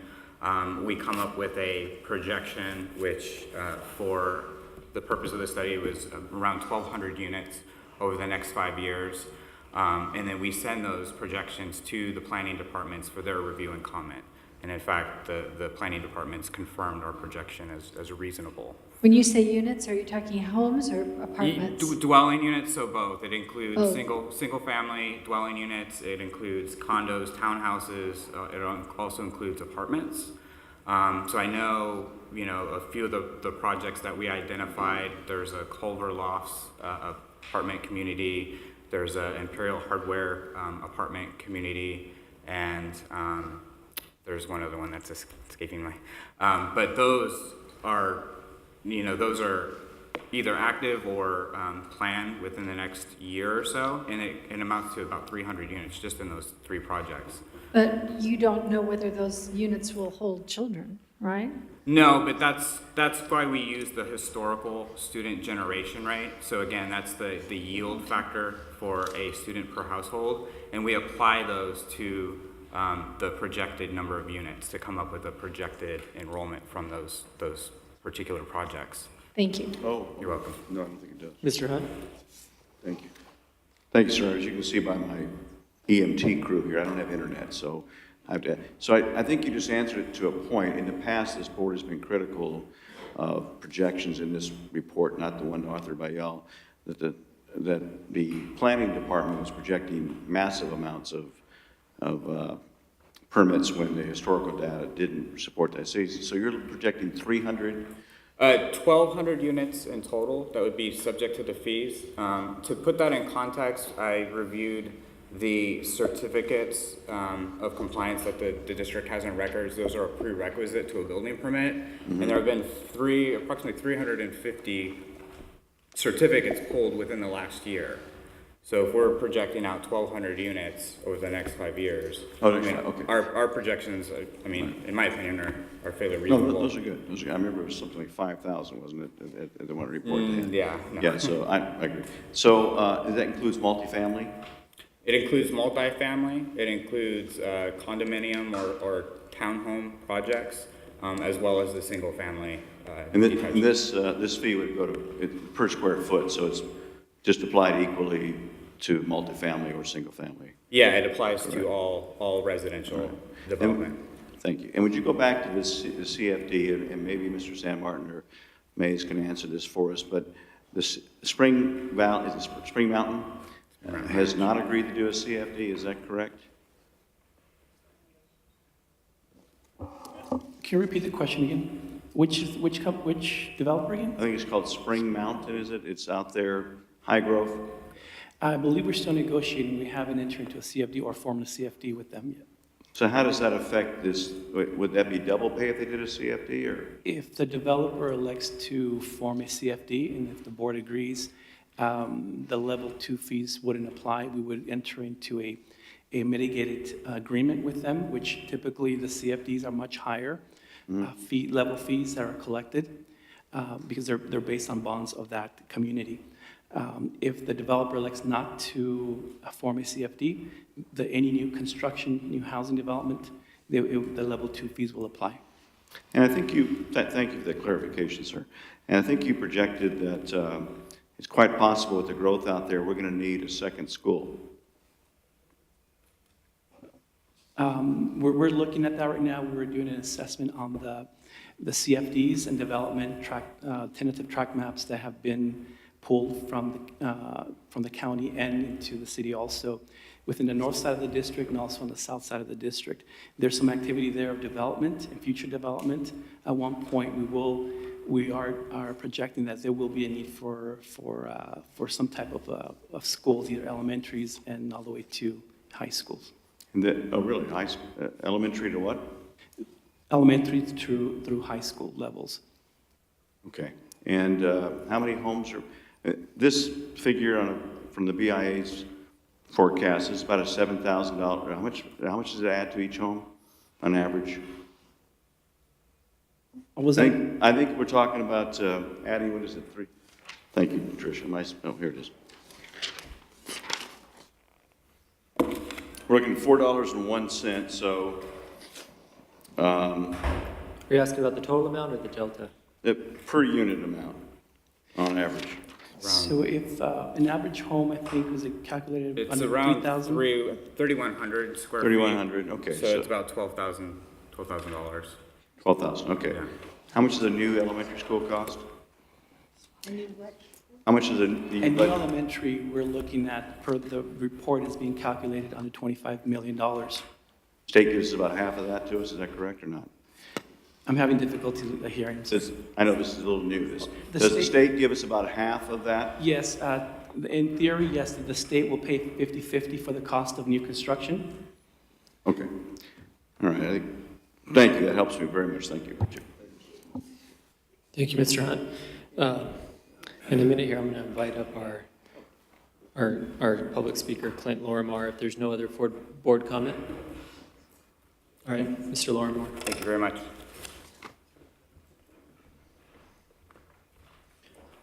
Thank you. Thank you, members of the board. And just a reminder, sir, 3 minutes for public comment. Okay. Excellent. My name is Clint Lorimar. I'm the Government Affairs Director with the Building Industry Association of Riverside. Congratulations. I saw you earlier today receiving an award at RCA, so congratulations on that. Exactly. I had a couple of things to cover here today. I hope that you received a letter and we apologize for getting this to you late, but better late than never. One thing that I would like to direct your attention to is the graph down there on the bottom. And what this has to do with is permit activity, both in the 1990s juxtaposed to the 2000s here, 2008 through 2016. As you can see, the 90s, which were considered a very difficult time for the development industry, it was a very bad time. Currently, the permit numbers that we're seeing are lower than that.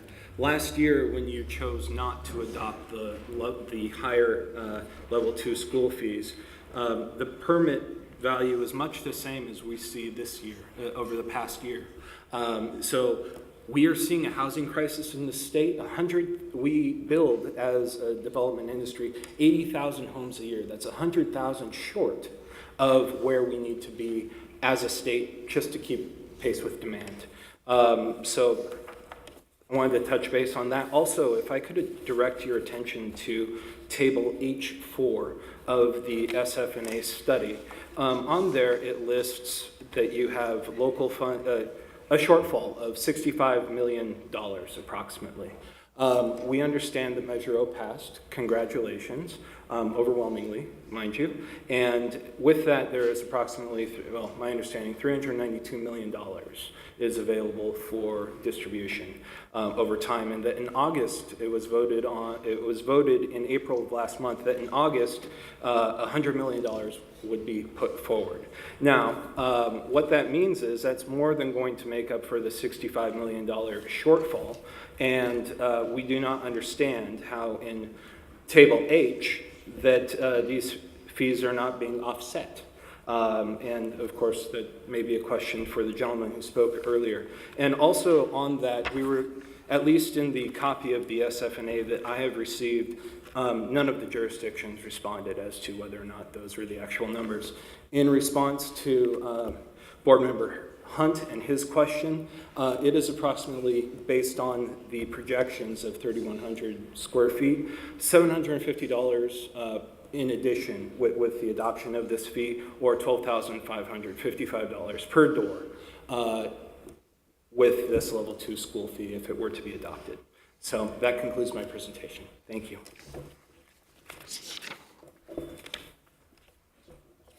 I have a question, just since you mentioned it. So taking that delta, that $750 for a 3,100 square foot house, but according to the SFNA, only about half the homes of the 1,200 were single family, correct? I will pull that back up. I'm sorry, I will leaf through. I don't have it. Because that would apply in the same respect as a multifamily. Yeah, so, well, I'm sorry, $750 if we were looking at the estimated square footage. So there was 500 by one jurisdiction, 310 in another, and yes. Yeah, right, and then one more question. So this graph I think is interesting regarding the permit activity. So this is more your industry than mine, but how much do you think that's attributed to the fact that Riverside has been built out a lot more over the last 20 years than in the last 5, just because limited land left?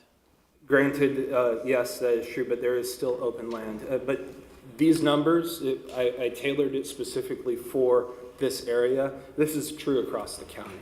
We are not seeing the development where we would like it to be. Across the county, we are seeing approximately, well, in Western County, 5,000 units, juxtaposed to, I mean, the boom years of 2006, 2007, we were in the 30,000 range. So currently, right now, our level 2 fees as a district, and compared to the other areas that you serve, they fall in the lower end, middle end, higher end? I wish that I had brought that with me. It was shown earlier with the provided by staff, I believe. Can we get that data back up again, please? The data that... Your presentation, Mr. San Martin. Sorry, I didn't mean to interrupt. The developer fee matrix. That's helpful. Sorry, we had our internet go down and we're all trying to get back up. There we go. No. Yes. The only reason why I bring that up is, do you think that the fact that our fees are lower has had any effect on whether or not a permit has been picked up for a developer? Well, it's a very good question, and the reality is it depends on the project. It depends, and every project is different. It depends on how much they bought the land for, whether or not it's in concert with a jurisdiction that they have to then pay prevailing wage, a number of different factors. It's just that the industry is not doing well. But the point on this is that there are times where a change in fees, and we're not just talking about this organization or this agency, whether we're talking about the county going through with, WRCOG going through and raising the TUMP fee. All of these different fee increases end up equaling a lot. The average to build a home in Riverside County before a shovel touches dirt, just in fees, is $65,000. And that pushes the cost of affordability for people that want to get into homes out of reach because of the fact that home FHA loans the homes aren't able to fall within that bracket, and then it pushes people out of the market, which leads in turn to overcrowding of homes, which is not conducive to students being able to study effectively. So, Right. Thank you, sir. Thanks for being here. I appreciate your time. Thank you very much for your Is there any other consideration. questions before he steps away? Oh, sorry, we have two more. Clint, right? One more. Mr. Yes, sir. Mr. Hunt, hold on. Ms. Luck Dawson is up next. Oh, I'm sorry. I do No, not have a please, go question ahead. for No, Mr. please, Larimore, please. so if you do, you No, should please, ask. go ahead. Okay. It's in response to Mr. Larimore. I wanted to ask if our staff or perhaps our consultant could respond to the observation about the $65 million shortfall in the Measure O. Can we please? Thank you. I think the gentleman is referring to a provision that's stated under the guidelines for determining the school fees that states if there's local funds available that they shall offset the fee amount.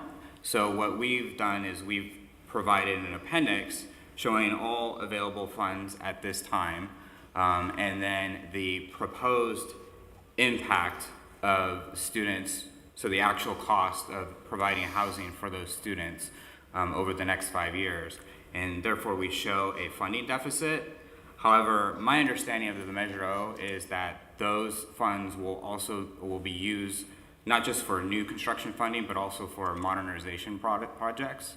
So really, in reality, that funding wouldn't be available to fully compensate or offset the impact of those students. I also, in my preparation, I pulled a copy of the facilities master plan that was prepared by the district last year, and it identifies nearly $500 million, and I understand that these are sometimes wish lists, but $500 million just for new construction projects within the district. So in reality, there's a shortfall between what the Measure O funding can provide and what the facilities needs are within this district. And our appendix was just an attempt to quantify that with the information that we had available to us. Okay, thanks. And Mr. San Martin, did we not just approve a CFD about a month or two ago, 32, the one over on the west side of town? Correct. The district, the board approved the initial steps to form CFD 33. Okay, and is that with respect to the negotiations you talked about before regarding developers using their own money versus the level 2 fees? Is that, I don't remember that discussion when we approved that, so can you recap that for us? Hasn't been, sorry, that CFD hasn't been formed yet. We're starting the steps to get So there. we just agreed on the boundaries, correct? We didn't. We agreed on the boundaries and the calculation. Typically, the calculation of the CFD is much larger than the level 2 fees. Okay, and the estimate, I think in there was probably about 300 homes based on something that. It was 171 units for that specific CFD. Okay, all right, thank you, I'm done. Thank you. Thank you, Ms. Luck Dawson. Mr. Hunt? Thank you, Mr. Lee. Could the staff please put that chart back up? So, Mr. Larimore, if I could. Larimore. Thank you. Very good presentation, good argument. Does the TUMP fee that's being proposed, does that apply to homes or just commercial? Both. Can apply to both, okay. All right, that's what I want to know. So, Western Riverside, Himmett's in Western Riverside, they're at 445. Is that, not that I'm comparing, but I am. Does that impede the home building out in Hemmett? It is absolutely something that is taken into consideration. Sure, but has it impeded it? And I wish that I brought the numbers with me, and I would say yes, because we have not seen very much development taking place in Hammond. Well, we're still coming out of it, right? I mean, your industry got hit pretty hard in the third round, and you're down, and you're coming back, but it's still tough. Well, as you can see in the recent historical, these numbers are not increasing. We are stagnant. We are not going up. The industry is not healthy, strictly stagnant.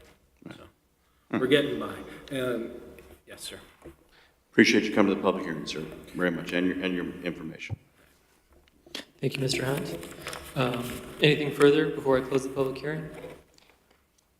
Nothing? Mr. San Martin, do you have something? Yes, I would like to introduce our legal counsel, Nick Demmel, with Bowie Anderson.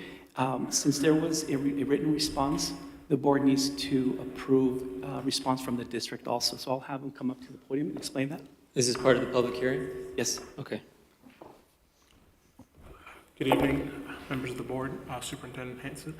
So the notice that went out asked that written responses be turned in by the end of the close of business. Now, a letter given right now would likely not be a written comment. It would be an oral comment. However, if the board chooses to respond, we have prepared a response on behalf of the district that needs to be read in and made part of the response. A response to the letter from the BIA. But it came in after the time in which we're required to respond? It would count as an oral comment. Oh, an oral comment, okay. But if the board so chooses, we are prepared to, with a letter from, So procedurally, is that something that we have to enter into the minutes and he'll have to read, or? Yes, we would ask the board president to read the written response. So it's part of the board minutes, and then continue. So you want me to read it, Correct. even though I haven't seen it yet? Yes. Okay. I think the board can also designate our counsel to do it on their behalf. I haven't seen it yet, so Yeah. I'd rather that. well, it would read simply as, the BIA Riverside chapter, the Riverside Unified School District is in receipt of your correspondence dated May 1st, 2017 regarding the district's consideration and possible adoption of its March 31st, 2017 school facilities needs analysis, the 2017 SFNA, and its level 2 fee and conditional level 3 fee as therein addressed at its board meeting this evening. We understand from your correspondence that the Building Industry Association Riverside chapter is recommending that the Board of Education of the district not adopt the proposed alternative fee addressed in the 2017 SFNA. The Board of Education of the district, as well as the staff of the district, recognize the concerns of the BIA.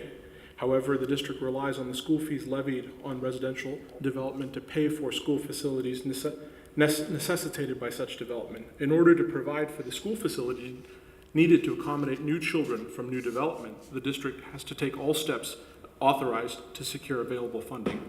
We appreciate the BIA's continued interest and look forward to working with the BIA in the future. All right, thank you.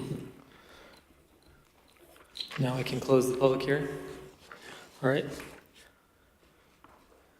get back to my here. All righty. So I hereby close the public hearing for the SFNA for 2017 dated March 31st, 2017. Board President. So before, so I think that's it. Yes? Just the comments that were written, in order for them to be in the board minutes, the board would have to vote on them. Vote on if what? you choose to. Vote on the comments that Mr.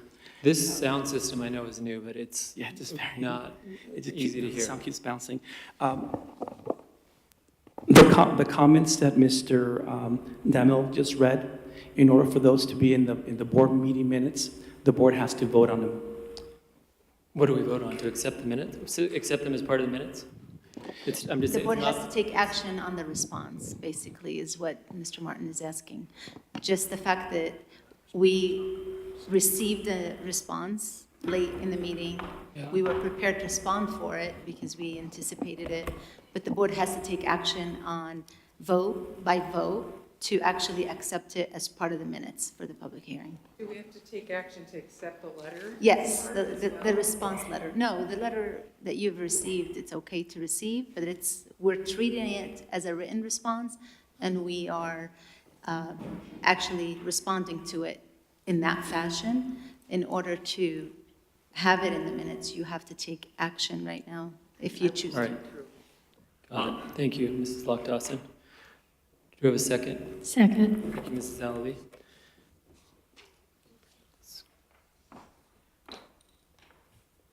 All right, board, please vote. There we go. All right. So those are accepted as part of the minutes. Now I can close the public hearing? All right, so now the public hearing is closed. And I'll ask, we'll take a short break before we get to the action part of the calendar. We'll be back here since the clock's on, it's 8:12 right now, so we'll be back at 8:20, 8 minutes.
the guests in the audience.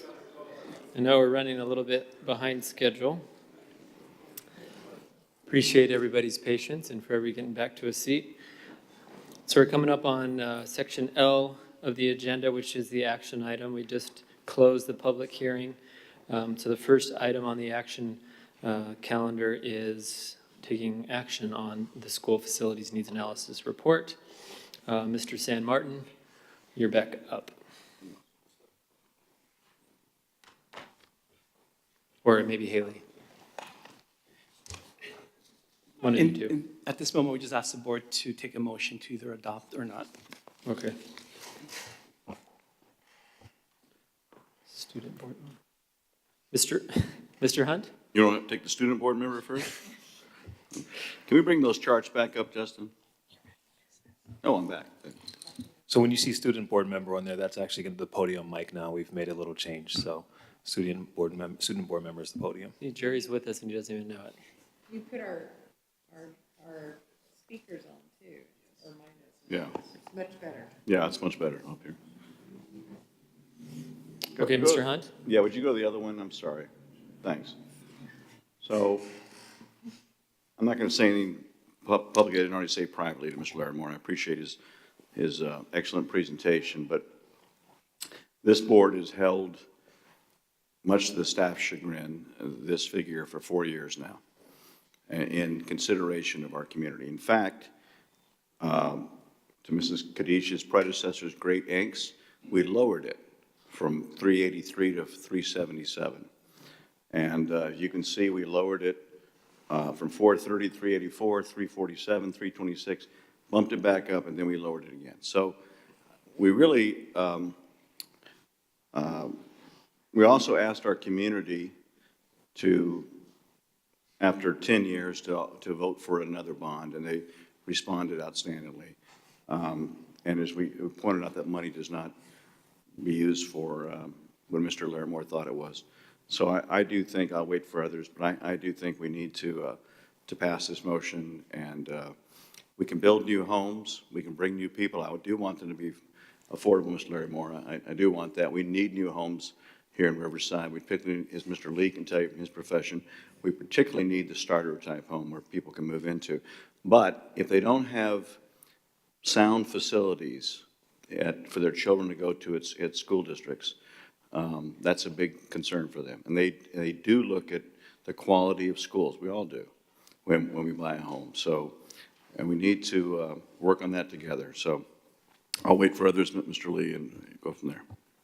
Thank you, Mr. Hunt. Mrs. Lock-Dawson? I'm going to go with Mr. Hunt here, Mr. Larimore. My apologies. I do agree it was a presentation, and as a business owner myself, I get slapped with fees all the time. So I do appreciate the fact that nobody wants to tax or out-fee our people here in the region. But just like Mr. Hunt said, I have voted down this fee increase for the since I've gotten on this board. Every year I've been on, since I've been elected, I voted it down. And in fact, led the charge, I believe, on the one where it reduced because we didn't take action on increasing it is what happened. And I took a lot of heat for that when I did it. So I feel that I've kind of towed the line here for a while and held it. And I think it's just reasonable now to go with an increase. And I'll let the other board members chime in as well. Yeah, as a business owner who works in this business every day, who sells the homes that the developers build, I'm very wary anytime fees are assessed in the process, because ultimately they're going to get passed down to the consumer. But the nice thing about the real estate industry is that prices in real estate are determined by the market. So the market will always dictate the price that a consumer pays. And while a developer is going to make a decision based upon the fees and basically the profits they're going to make on building something, I don't know that the last few years have is the cause of why there's so few permits built. I think it's a variety of reasons. I think in our region, especially in Riverside Unified, most of those reasons have to do with just limited dirt and also just the economics of the area. And like the two board members who spoke before me, I too have been gone against staff recommendation to pass higher fees because it affects, and not for selfish reasons as a business owner, but because it affects our community. And as elected representatives of the community, our job, yes, is to represent the interests of the district, but also with the interests of the community in mind. And I think this year, and this fee is only good for a year, so we can always revisit it again next year. But my concern is a lot of the multifamily projects that are coming into the city, which I'm glad. I think we need them, but we just passed a $400 million bond because we have facilities that need modernization that have way, way too many portables. And if some of these figures hold true, which I understand they're just a forecast, they could impact our facilities further. And the gentleman from BIA said himself that overcrowding affects student learning. So I don't want to have that further effect. So with reservations, but with understanding that it's for the betterment of the students, I'll be supporting the staff recommendation to raise the fees. Anybody else? Then I just need a motion. I mean, I don't have anything to add that hasn't already been said, but I'm happy to make the motion to approve the staff recommendation. Motion by Dr. Farouk and a second by Mr. Hunt. Call for the vote.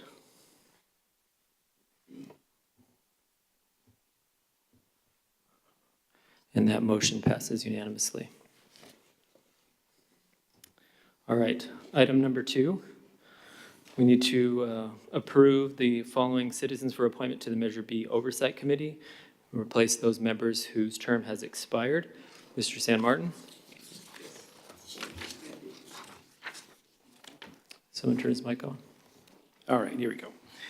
At this time, we're asking the board to approve the 7 new members that will be serving under the Measure B bond measure. For the last 15 years, the Measure B has been serving, has been actively been used to modernize and even build some of our schools. The 6 members that have served 3 years of 2-year terms, their terms have ended in March. With the vetting of the Measure O process, we were able, with that pool, collect and come up with 7 new members that we reached out to them, and they're offering to serve under the Measure B.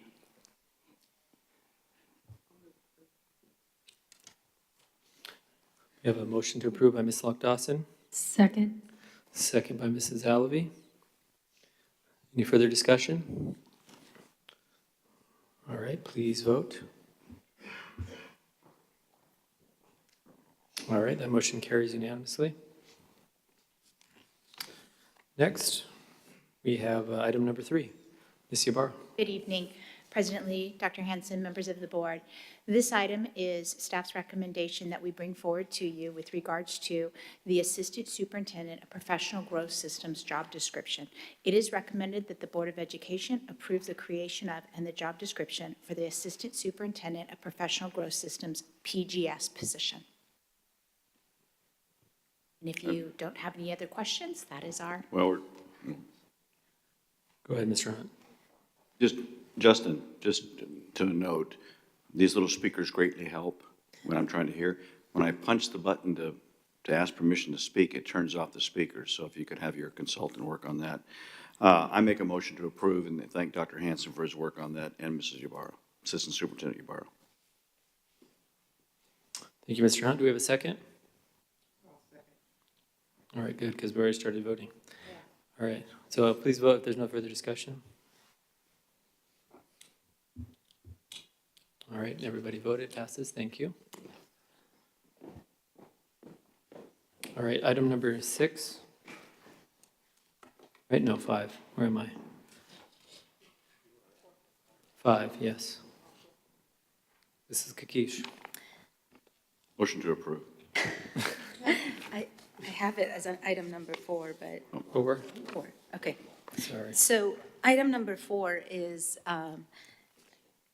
the change in title for Mr. Garcia, and it takes, we published the full contract that pursuant to Government Code Section 54953, any changes to cabinet contracts really had to be now summarized for you in a public session. So we're reporting that for Mr. Garcia's contract, it really didn't change any of the other terms except the job title to be placed in the job description that you just approved for the professional growth system. Okay, thank you. Mrs. Alavi? I didn't actually push the button. It just never erased from the laptop. All right, we got you. We got you deleted. All righty. Dr. Farouk? I'll motion to approve. Excellent. Do you have a second? All right, motion a second. There's no further discussion, please. Oh. All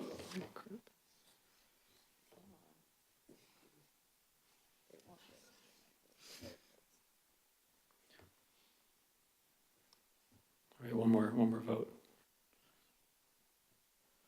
There we go. All right, so that passes. Thank you, Mrs. Kakish. Okay, so we are at item number 5. And I didn't say, by the way, good evening, President Lee and members of the board, so I'm going to do that at this item. This item is a new contract to cabinet level. So pursuant to Government Code Section 54953, we have to state several different items in public as a summary.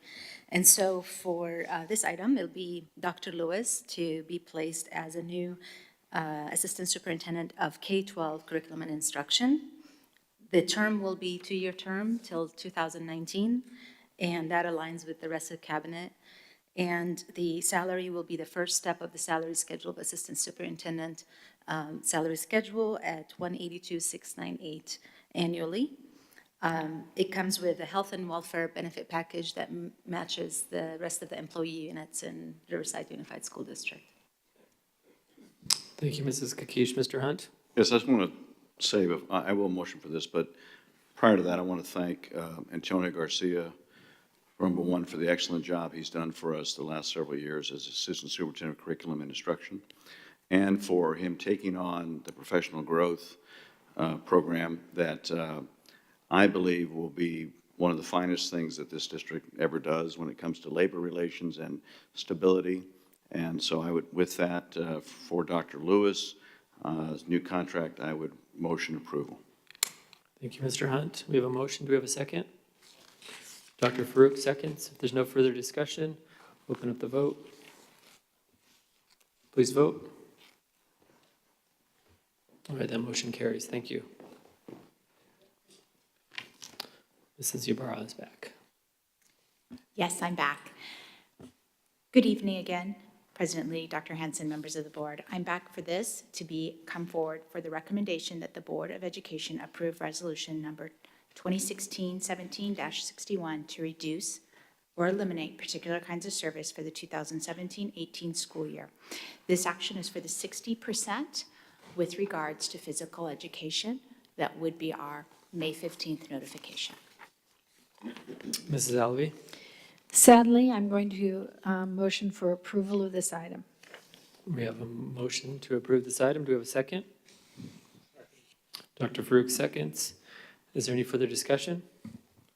All right, I'll open up the vote. Please vote.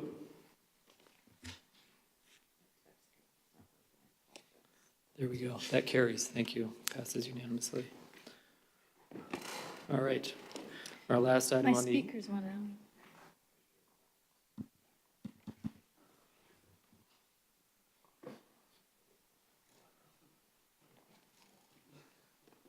Okay, last item on the action, Mr. Garcia. Good evening, President Lee, Dr. Hanson, and members of the board. Before you this evening and for your consideration is a proposed board policy on revising our sexual health education policy. This is a first reading. Of course, you do have the option to approve tonight. Otherwise, we can bring it back for a second reading at the next scheduled board meeting. You also should have hard copies of the most updated draft of that proposed board policy. So to provide you with some context on this proposed policy, AB 329 is legislation that calls for an integrated sexual health program that includes comprehensive sexual health education taught in addition to HIV prevention education once in middle school and once in high school. In addition, districts who implement elementary sexual health instruction must also have integrated grade-appropriate instruction in alignment with AB 329. Also called the California Healthy Youth Act, it reflects a reinforced focus on healthy behaviors, attitudes, and relationships, including gender identity awareness and understanding, and must be accessible to all students. Instruction and materials must recognize that people have different sexual orientations and are inclusive of same-sex relationships. Must teach students about gender, gender expression, gender identity, and explore the harm of negative stereotypes. It also provides students with knowledge and skills for making healthy decisions about negotiating and refusal skills, peer pressure, and risk avoidance. The board policy revision is closely modeled after the recommended language of CSBA. This policy revision continues to commit RUSD to an elementary sexual health instructional program. It articulates district alignment with education code and provides broad guidance for development of rules and regulations. These subsequent rules and regulations will be drafted by staff to ensure the instructional program produces the desired outcomes and intent of the board policy and broader educational goals. Mr. Robertson, I'll pass the time over to him. He will provide you with more specific information about our USD's program and next steps in implementing the updated instructional program. Good evening, President Lee, Dr. Hanson, and the board. I'd like to continue by describing our current program to provide context and background, then briefly explain our future program. The current 9th grade program is fully compliant with AB 329 and provided by our community partner, Riverside Community Health Foundation. And they are represented tonight by Eileen Sanchez, a program coordinator with their group. Standing right there. They do great work for us. They do it through their program, and we get a resource there for free. Their instruction covers 4 sessions and is delivered by trained RCHF instructors through the high school PE classes. The current 7th grade program uses the Red Cross Positive Prevention curriculum and is not compliant with AB 329. It consists of 6 lessons delivered by our 7th grade science teachers. The elementary program uses a series of family life videos that we acquired in 2008 and is guided by district standards and a haiku website. We rely on the individual school sites to schedule and deliver their health instruction with the support of their teachers. For the future, we will continue with the 9th grade program in partnership with RCHF. Staff will monitor the effectiveness of delivery and look for opportunities to best meet the needs of our students. The 7th grade program will require new curriculum and training for our science teachers. There are multiple options to consider for curriculum and materials. The elementary program will need to be updated, beginning with revisions to the district family life standards, followed by curriculum adoption and training for our 4th, 5th, and 6th grade teachers. More time and consideration will be necessary while transitioning to the elementary program. Next slide. With an approved board policy in place, the process of writing new rules and regulations will begin with the advisement of community partners and other stakeholders, and will be complete by September 2017. Fully aligned 9th grade instruction will continue with the fall schedule being drafted this spring. With the guidance of new rules and regulations, a 7th grade program will be researched and decided by September 2017. Teacher training will be scheduled through the winter 2017-18 and instruction provided to students in the spring of 2018. Also, with the guidance of new rules and regulations, an elementary health education advisory group of health professionals and educators will be convened to consider an instructional program for the elementary grades. A teacher training program will be designed and implemented for spring 2018, and perhaps utilize our summer science institutes to support that training. A new elementary program will be delivered beginning fall of 2018. Are there any questions? I have a couple questions or comments. Mr. Hunt? Thank you, Mr. Lee. Mr. Robinson, first of all, this policy is brought about by changes in California legislation to California law. Yeah, California law changed in January 2016. AB 329 established the California Healthy Youth Act. So, and I'm reading the old policy, the existing policy, and it looks, except for some word changes here and there, pretty similar to, the new one does look pretty similar to what was there. What's the major change? Is it sexual orientation or? Yeah, the older program is centered on HIV prevention. I'm sorry, say it again. It's centered on HIV prevention. Okay.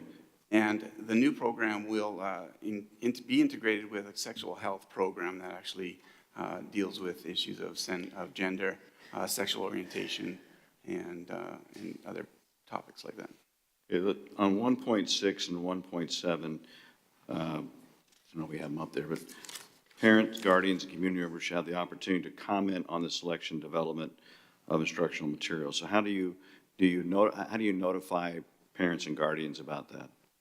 Well, we were planning to put together an advisory group, and that advisory group would reach out to the community and get feedback and comments. And how do they plan to reach out to the community? Public advertising and providing opportunities at public meetings.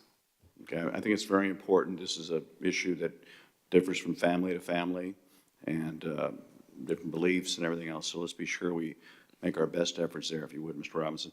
And number 7, so they can actually, a parent can actually choose to have their child take an alternative education activity that has nothing to do with sexual education, et cetera. Is that correct? Yeah, in that case, the parents are opting out of the instruction that's being offered. And in that case, it's our responsibility to make sure they're given some alternative instruction. And it wouldn't be based on health, it would be a physical education. So the child has a chance to just go to, based on the parents' beliefs and concerns or whatever? Yes. Okay, all right. Thank you very much. Thank you, Mr. Lee.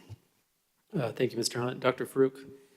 Yes, thank you, President Lee. I just wanted to make a couple comments. One, I want to thank Antonio and John and everyone on the team for working on this issue. From my perspective, this is an important step, but we want to closely monitor the curriculum adoption, as well as the regulations that are going to, provide more specific framework on how this is going to be rolled out. I mean, just speaking for myself, obviously, I just hope that we do something that's really progressive. This is an issue that directly impacts and changes our students' lives, forever, depending on how informed they are and this issue. So I hope we don't just try to conform with just the bare minimum in terms of what the legislation requires and what the CSBA is recommending, but we really look at best practices. I advocated earlier about some of the organizations that we should be coordinating with. I hope that we can really make this progressive. And lastly, I just want to really commend Trustee Alavi. I know she's been championing this issue well before I've been on the board. And although this is just one step, from a broader perspective of what needs to be done, I just really want to commend her for her leadership. And it's been very inspirational to me. Thank you. Thank you, Dr. Farouk. The inspirational lady down there at the end, Mrs. Alavi. Thank you, Dr. Farouk. I would like there to be an acknowledgement, I don't know if it's appropriate on your part or not, to realize that our district has been woefully inadequate in this area, and that what we have offered in the past is not anywhere near where we need to be. And it's not a fault of the Community Health Foundation. I want you to know that because I've spoken to you in the past, and I know that you have, as an organization, suggested more robust training that you have provided to other districts, and it is our district that has been woefully inadequate in this particular area. So when you say we're going to do this, that, or this, I'm not sure it's at all, as Dr. Farouk would say, strong enough. And I'm very interested in having a program that is a model for the county and not one that is the minimum, which is what we have offered in the past. So I just really suggest that when it comes before us again, I will be looking at it with a fine-tooth comb, as I know Dr. Farouk will be. I hope the other board members as well, to look for one that really does not just offer the information in the most passive way, if you get my drift. So with that in mind, I will definitely move for approval of this policy. Thank you, Mrs. Alavi. We have a second from Dr. Farouk. Is there any further discussion before I call for the vote? I have one thing. All right, Mr. Hunt. I agree with Mrs. Alavi, and she and I heard a report from the Health Foundation that some pressure was put on them in the past from former board that to really kind of, what's the word, dilute. And so it is important. I think it's important enough, though, that we should carefully and maybe even in a public session understand what's going to be presented to these young people as a board. And at the least that it be available, these materials be available to us so we can look at them, even if it's a study session now. Because I don't think that it is a sensitive item. Again, neighbor to neighbor to neighbor, it's going to have different feelings. We should look at it and understand what's being presented so it's not a surprise to us if we're going to improve it. And I would like to have some, if that's up to you, Mr. Lee, and Mr. Hanson is our president and our superintendent, but to whether that goes that way. But I want to be sure they're available to us, and we can certainly cover them. Thank you. All right, thank you, Mr. Hunt. All right, so I'm going to open up the vote.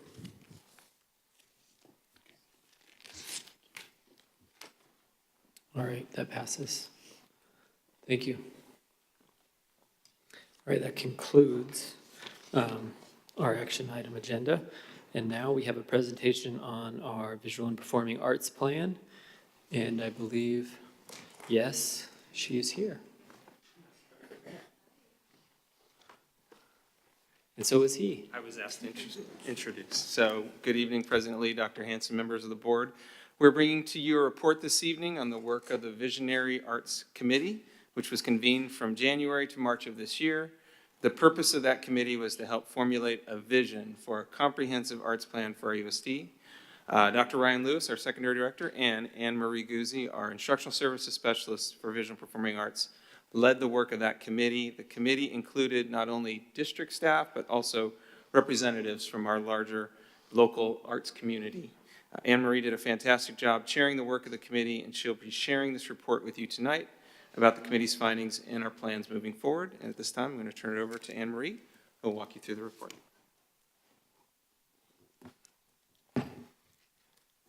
Good evening, President Lee, Dr. Hanson, and members of the board. Thank you so much for inviting me to be here. I am so excited to be sharing this work with you of our Visionary Arts Committee and presenting to you the vision for arts education here at RUSD. So arts education is an essential part of a well-rounded education. It improves student learning, increases attendance, fosters a strong connection between students and school, and it is a critical way to develop and nurture those 21st century skills which are essential for success. Arts education is a core part of California curriculum, and the impact that it can have on student outcomes is truly profound. But let's take a look at some of the research. So in California, we have an incredibly vibrant creative industry, and it's a vital part of our economy. And 1 in 9 jobs is in the creative industries. This means that a career in the arts is not an obscure possibility, but in fact a reality for more than 11% of us here in California. Creativity is a top attribute sought by CEOs. Today's employers are seeking future employees who can demonstrate strong creative skills that are taught and nurtured through the arts. Arts education results in an abundance of goodness here, highly beneficial learning outcomes. We see that arts education results in higher grades in math and reading. Students with 4 years of high school arts receive on average an average of 92 points higher on their SAT scores. It helps English language learners perform 10 times better on English proficiency tests, and arts education increases graduation rates and decreases dropout rates. There's a huge amount, as you can see, of good things why we should be doing arts education. And it's also a fundamental student right, and one that is required by California Education Code. So in grades 1 through 6 inclusive, instruction is required in dance, music, theater, and, that's an and, not an or, and visual arts. And then in grades 9 through 12, at least 1 year in the visual or performing arts, visual and performing arts or foreign language is required. But I couldn't be standing here today looking towards a bright future without the solid foundation and excellence that we have here at RUSD, excellence across the district, but also in the arts. And I wanted to share with you a few notable examples from this school year. So the Central Cluster Elementary Honor Band will be advancing to the Regional Band Festival next week. This is the first time in many years that one of our elementary bands will be reaching this level. Several RUSD students have received prestigious awards in the visual arts, including 3 Ramona High School students who placed in the Southern California Art Reach Festival, and then 1 student from Riverside Virtual School and 1 student from Poly will have their artwork showcased in Washington, D.C. this summer, as they were the first and second place winners of the California 41st District Congressional Art Show.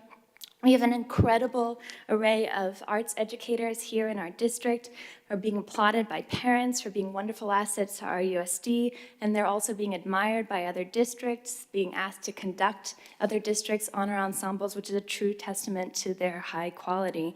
And then finally, we've got some really exemplary community partnerships already to build from, with one example being the Riverside Art Museum's Art to Go program, which was recently acknowledged at the state level by the Office of the State Superintendent of Public Instruction with the Superintendent's Award for Excellence in Museum Education.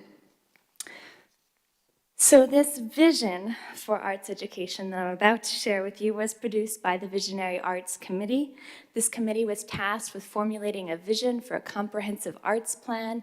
The committee met 4 times between January and March. As Brad mentioned, it was facilitated by Dr. Lewis and chaired by me. This committee comprised of approximately 35 members, a diverse and dynamic group, and I've got several of them here today, and I just wanted to acknowledge those members who are here. Stand up, stand up.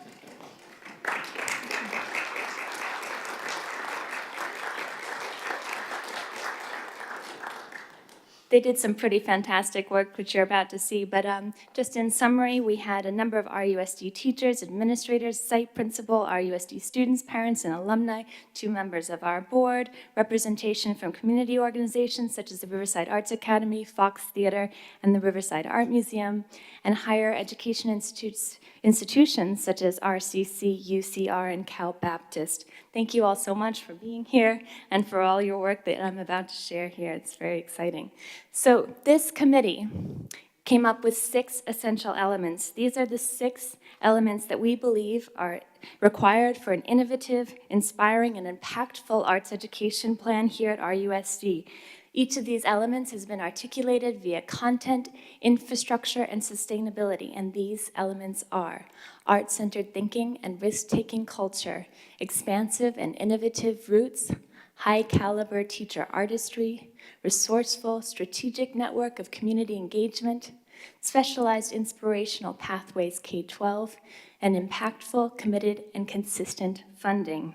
And as I unpack each of these 6 elements, I'd like to point out that there is additional information in your packet, the unabridged version of the Vision for Arts Education, and if you'd like to follow along, we'll be on page 5 here. So our first one is art-centered thinking and risk-taking culture, fostering K-12 student learning and 21st century skills in arts integrated production. This is a shift in culture that we hope to achieve across the district that focuses on the development of 21st century skills such as critical thinking, originality, creative problem solving, persistence, perseverance, and collaboration. With this goal, we seek to foster an exploratory and risk-taking culture that encourages growth mindset and process-based exploration. We also recommend arts integrated learning happen across the district. The next element is expansive and innovative roots, nurturing innovation inspired by tradition. So this is an element that places student creativity at the center of all learning and celebrates the learning process and that creative process across K-12 curriculum. We would do this through real-world connections, story-based learning, student mentoring, and fostering students that share and engage with one another. This approach would begin at the earliest levels, establish arts as core curriculum, and would also integrate arts into all curriculum areas district-wide. Our next element is high-caliber teacher artistry, developing teacher artistry in collaborative creativity and supporting cross-disciplinary professional development. So our arts educators take on two roles actually in the classroom, those of artists and those of educators. We therefore seek to cultivate that artistry side among our teachers so that they can bring their own skills and creativity into the classrooms and share that with their students.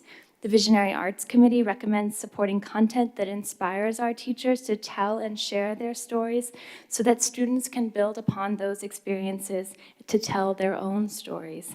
We believe that supporting our teachers through their own artistry will raise the level of excellence across the district in the classroom and among students.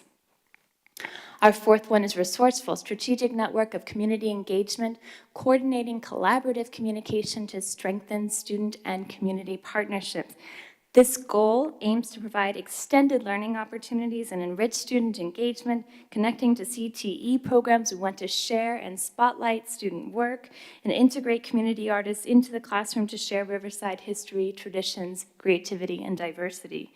Additionally, the committee recommends we foster an arts ecosystem and leverage community resources so that we can collectively raise the profile of the city of Riverside as the city of arts and innovation. Our fifth one here coming up is Specialized Inspirational Pathways K-12, providing opportunities for students to reach their maximum creative potential. This element is about establishing pathways at early elementary and going throughout the K-12 experience, building on solid foundation in arts learning, nurturing an environment for student excellence. It is also about establishing partnerships with community colleges and local universities for dual enrollment and supporting a community of students who will become a long-term career network for each other. And our final essential element is impactful, committed, and consistent funding, establishing continuous funding streams to execute a consistent, accessible, and culturally rich arts plan K-12. So this is where we seek to establish equitable funding models that are most critically consistent so that we can strategically invest in resources, educators, technology, spaces, equipment, opportunities, and field trips. This is essential for ensuring that our arts education is of the highest quality and so it becomes core part of our curriculum and that it can have the dramatic impact that we have seen that arts education can have in student learning.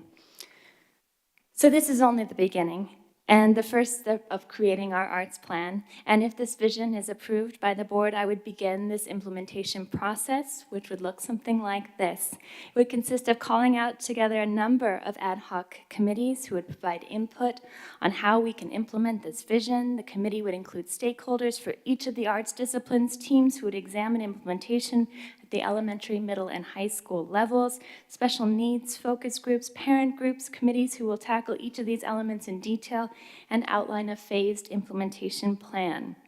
I would hold a series of meetings with our highly invested community partners and then also seek to foster new community relationships. Finally, I would create a series of forums for anyone in the community to participate. I'm calling these the open call update meetings. All members of the community would be invited to attend these meetings to hear an update on where we are with implementation planning and to provide their input into the arts plan.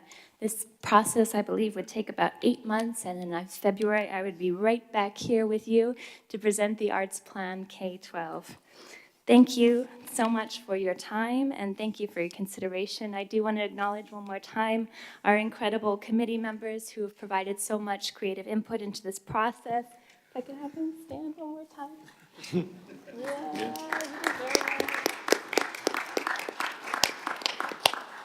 I also want to acknowledge a few of our community arts advocates, a few of our arts educators here from the elementary band program. Thank you for being here, and a couple of our music faculty from Cal State San Bernardino who have come out to support arts education. I want to acknowledge the support of Dr. Lewis and Mr. Garcia, as well as Mrs.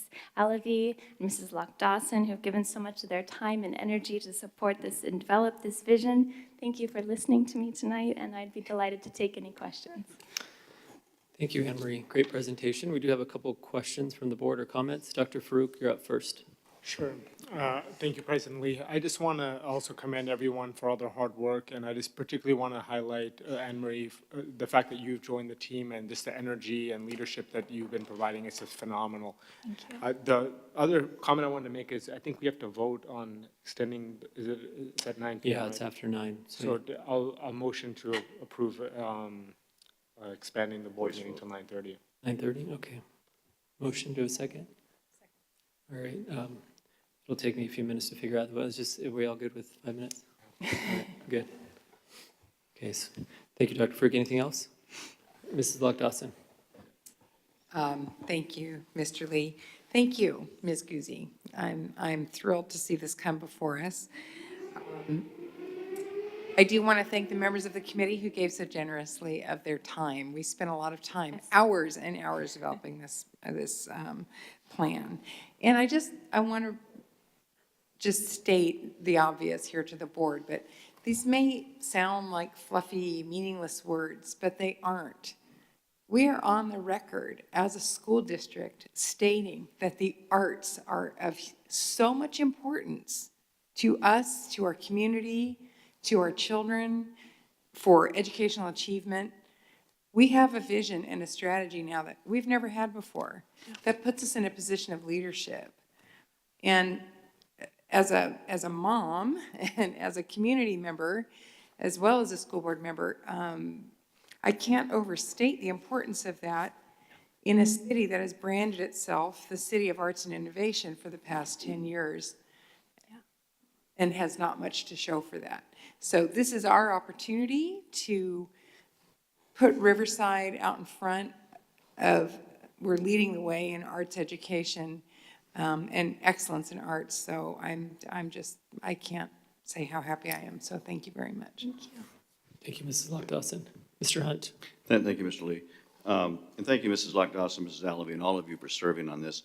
Ms. Guzzi, if you could talk a little bit about, if you can drill down just a little bit about careers. You talked about career paths somewhat. Just to tell you, my daughter lives in London. Yep. She's in a flat with 6 other young people. One of them's a set designer, one of them's a cameraman, makes big bucks. The young lady, her buddy is a colorist. We're just down the street from the world's entertainment center. What are you doing as far as, I appreciate our citizens are involved, but are you beginning to reach out at all to the people at UCLA, the game designers, the industries, and all of that, about how our young people can get into sound and camera work and all that?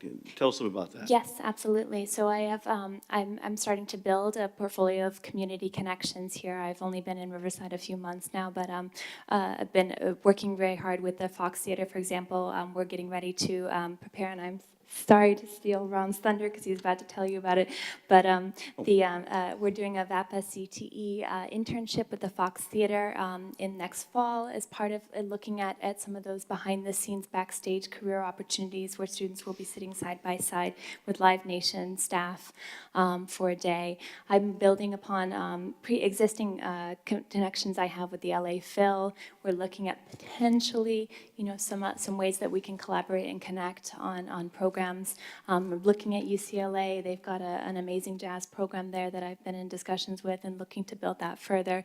But certainly there's lots more work to be had with Disney, with a number of careers and possibilities there, both in terms of the actual the talent you see on stage with in the performing arts, with music and dance and drama, all of the things that happen behind the scenes with stage technicians, and then on the animation side, the game design, all of these things are really critical and important parts. So yeah, really looking at very much at that CTE connection, because I think it's very much what's happening at the state level with the California Department of Education, where they're looking.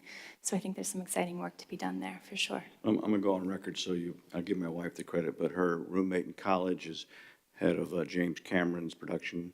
Oh, great. And I'm sure that she would respond. She's Aunt Terry to my kids. Okay. Her boyfriend teaches and wrote a book on game design at UCLA. I think Fantastic. and then North graduate, RCC graduate, my old classmate, is very high up in the Disney organization, Michelle Himmelberg, and Great. she's still a Riversider at her roots. So I think there's names like that, and many people in this audience will have the same thing. We need to get, we don't have enough. Now we have the gentleman, Garth, which is, I keep thinking Garth Brooks, that's not it. But he does all the animation figures for Disney and for Not Berry Farm. He's right over there in San Bernardino. Yeah. And we need to be looking at those and really drill down on that. Our young people can have fantastic lifetime careers that will pay well if we do that, and we can't miss that. Yeah, for sure. Right. Thank you. Thank you. Thank you, Mr. Hunt. Gardner Holt. Thank you. Very close to Garth Brooks, You right? got it. Very close. To our other member on the board that was a part of that committee, Mrs. Alvey. Thank you, and I appreciate what Mrs. Lock-Dawson said, because I pretty much say ditto to everything you said.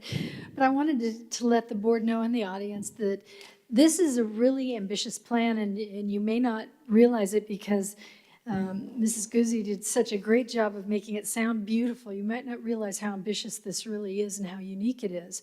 And when implemented, the pieces that will make this unique. And the first is that there's a K-12 aspect. In other words, we're going to be walking kids with a program, with a legitimate program, so that every student from K-12 gets the sampling of the arts, and that's unique. We've never tried this before. And we've always started band in 5th grade. I mean, this is something unique. And all the other arts education we've ever had, at least since I've been on the board, has been very sporadic. So I'm really excited about that. Second of all, there's a really strong community piece. And remember, we talked so much about this, that we need to involve every aspect of the community arts organizations, and that part is built in. And she's going to be doing her part to make sure that happens. And then the CTE that you brought up, Mr. Hunt, the CTE part has never been articulated before. I think that's really critical. And then the most important thing to making this successful is that we have brought up the subject of funding. And we hope, Mrs. Kakish, that the subject of funding is very much prevalent here. So many arts instructors have told me through the years aspects of things that would work. But we haven't had consistent funding, and we need to make sure that whatever we put in place has that. So I thank you for the effort that you put in and for the whole committee. I really believe this could really change things for our USD, really put us on the map. Thank you. Thank you, Mrs. Alvey. Ms. Lock-Dawson. I want to reiterate, funding is really key here, and I want to go on record and say that I really do think our city needs an arts tax, and I think I will be advocating for that as part of other community groups. When you look across the United States and you see what cities have robust and effective and vital arts programs, they all have a very minimum arts tax. And if we can put a sales tax on the ballot that gets funded for other things, I think we can afford an arts tax as well. So I'm just going on the record. Thank you, Ms. Lock-Dawson, and thank you, Ms. Guzzi. I think it's exciting. I know that as a board, I mean, I've only been on the board for my 4 years. We've been talking about trying to get organized to have cohesive arts plan. And I know that Mrs. Alavi and Mr. Hunt and Ms. Luck-Dawson have been on the board a lot longer than me, and they've talked about it. So you get here, and we get one in a few months. And so I know that we appreciate your leadership. We appreciate you reaching out to various community organizations so we can get a very diverse and inclusive group of individuals who are dedicated to the arts as much as you are and all of us are. So I'm glad we have a roadmap to follow. I'll be interested to see the funding aspect too. And I think the key, and you guys have it on there, is consistent. I don't want to start a plan and then, you know, the governor changes the budget and we have to roll back and arts take the hit. So I'd like to see something that can withstand a lot of that. Thank you. Mrs. Kakish?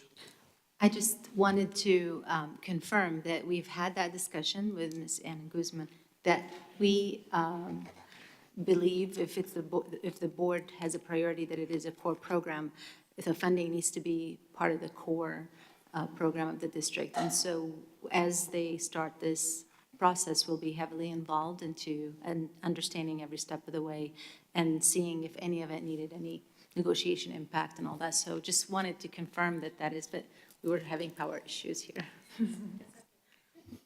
Thank you, Ms. Kakish. Thank you, Ms. Kuzi. Thank you, Mr. Shearer.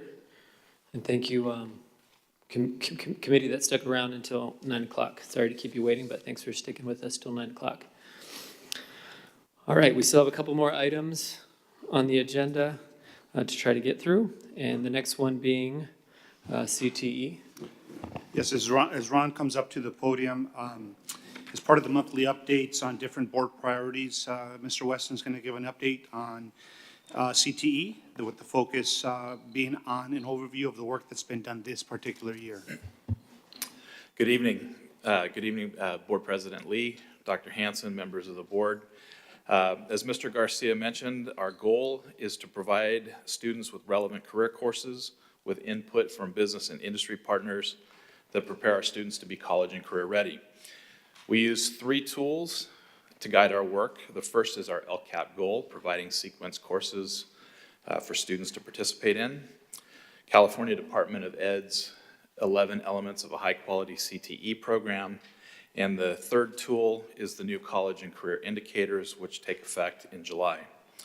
Completing a CTE pathway is one component of the indicators, which directly connects to our LCAP goal. Regional demand. Our CTE team works to make sure that all pathways are fully developed and are aligned to the needs of the region. We utilize data from the Riverside Workforce Development Office, as well as the Chancellor's Office of California Community Colleges, to determine new pathways and to assess current ones. Our CTE Advisory Committee meets to review current funding, program effectiveness, and sustainability. We also meet regularly with the Riverside Chamber of Commerce and March JPA's Career Pipeline Committee to make connections to the region. In an effort to provide job skill opportunities for students who are not enrolled in CTE programs, we have 2 vocational programs which connect students directly to the world of work. The first is the Clean and Green Training Program, created for at-risk students.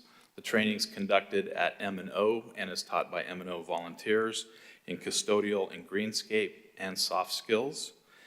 That is resume and interviewing skills to prepare them for when they graduate from high school. The goal is for that student, after they graduate and complete the program, to be able to join the RUSD sub-staff for the summer. Last year we had 24 students who completed the program, and this year we'll have 22. And graduation is June 7th at EOC. The second training program is Grid Alternatives. It's a nonprofit solar installer in the city who serve low-income housing families. We had 3 students who attended a build 2 weeks ago, and we'll be expanding the program next fall to include all comprehensive high schools. A quick overview of our existing pathways in RUSD. We have 38 pathways in 11 industry sectors. 2 of the largest sectors are arts, media, and entertainment, which we're connecting to Anne Marie, and health science and medical technology. Our newest pathway is at Lincoln. It's the Auto Tech program, which started back in February. We have 24 students who attend Tuesday and Thursdays after school and Saturdays in the morning. We're working to develop new pathways in 2017-18. partnering with Steve Kong in Innovation and Learner Engagement to create computer science pathways, which will include AP Computer Science Principles as the capstone course. We're also working to expand our technical theater pathways to all comprehensive high schools, again, working with Anne Marie.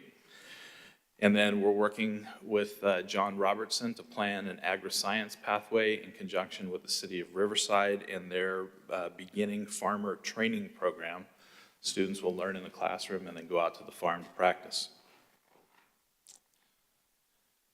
We also make post-secondary connections.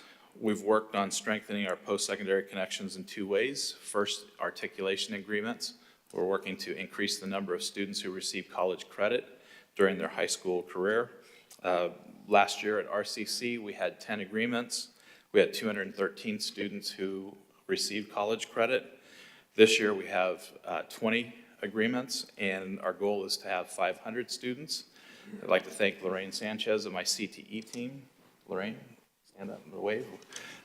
She's been instrumental in not only taking care of the articulation agreements, but the courses that you approved earlier tonight. We've expanded the agreements to 2 other community colleges, and we're working with CBU on their graphic design program to do the same. And then the dual enrollment opportunities. We want to allow as many students to take college courses on a high school campus, and we have 3 courses at North and 2 at Ramona. We're also working on creating internships and partnerships, and we've had a great response from our own departments within our RUSD, who allow students to participate in the internship program. Some examples: early childhood and preschool. We'll have students next year working at our early childhood department. Communications, student interns were here earlier tonight working in the back room. Nutrition services, students are signing up to work on the summer feed program this summer. And then next fall, technology services, there'll be job shadowing at each of our comprehensive high schools. Our external partners, we just completed an MOU with LaunchPath. It's an online portal to match business partners with students who are interested in internship opportunities. Altura has always been a great supporter of RUSD schools. They're continuing to do that for us in CTE by offering internships to our business pathways starting in September. Students will be able to go directly to their main headquarters and work behind the scenes there. City of Riverside, Scott Brocious continues to allow our students to work city events like the State of the City address a couple months ago. As Anne Marie mentioned, the Fox Theater and Live Nation are providing internship programs for our students in September. And we will continue to work with our local businesses to establish partnerships for field trips, guest speakers, mentorships, and internships. And a huge help for that has been Donna Schulte, who is the job development specialist in our department. And lastly, we have a couple pictures up there of the Arlington Career Expo that was held 2 weeks ago. Thank you, Mr. Lee, for attending. Mr. Garcia and Mrs. Carmen Day were there. We had Jeff Linton from Fox Theater who came and spoke at the event, sharing his own career journey, which culminated in the working for Live Nation.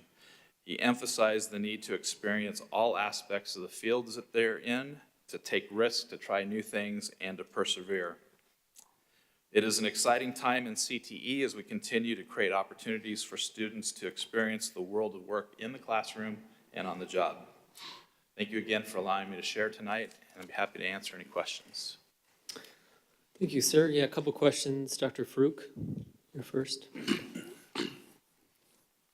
Thank you, President Lee. Sorry. Ron, you've been doing a fantastic job. Thank you for all your efforts. One suggestion I have is, I think advanced manufacturing, has been identified by the County Workforce Department as a key emerging industry and very suitable for a lot of opportunities, specifically in our community.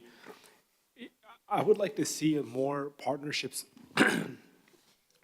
with advanced manufacturing companies. One school district that I think is really ahead of the curve on this is San Bernardino Unified.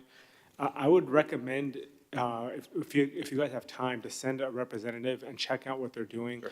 Mike Gallo, who's on their board, he's really been kind of a visionary behind this, and they have phenomenal partnerships with these manufacturing companies where they've provided equipment that's state-of-the-art for the kids to start getting exposed to at an early age.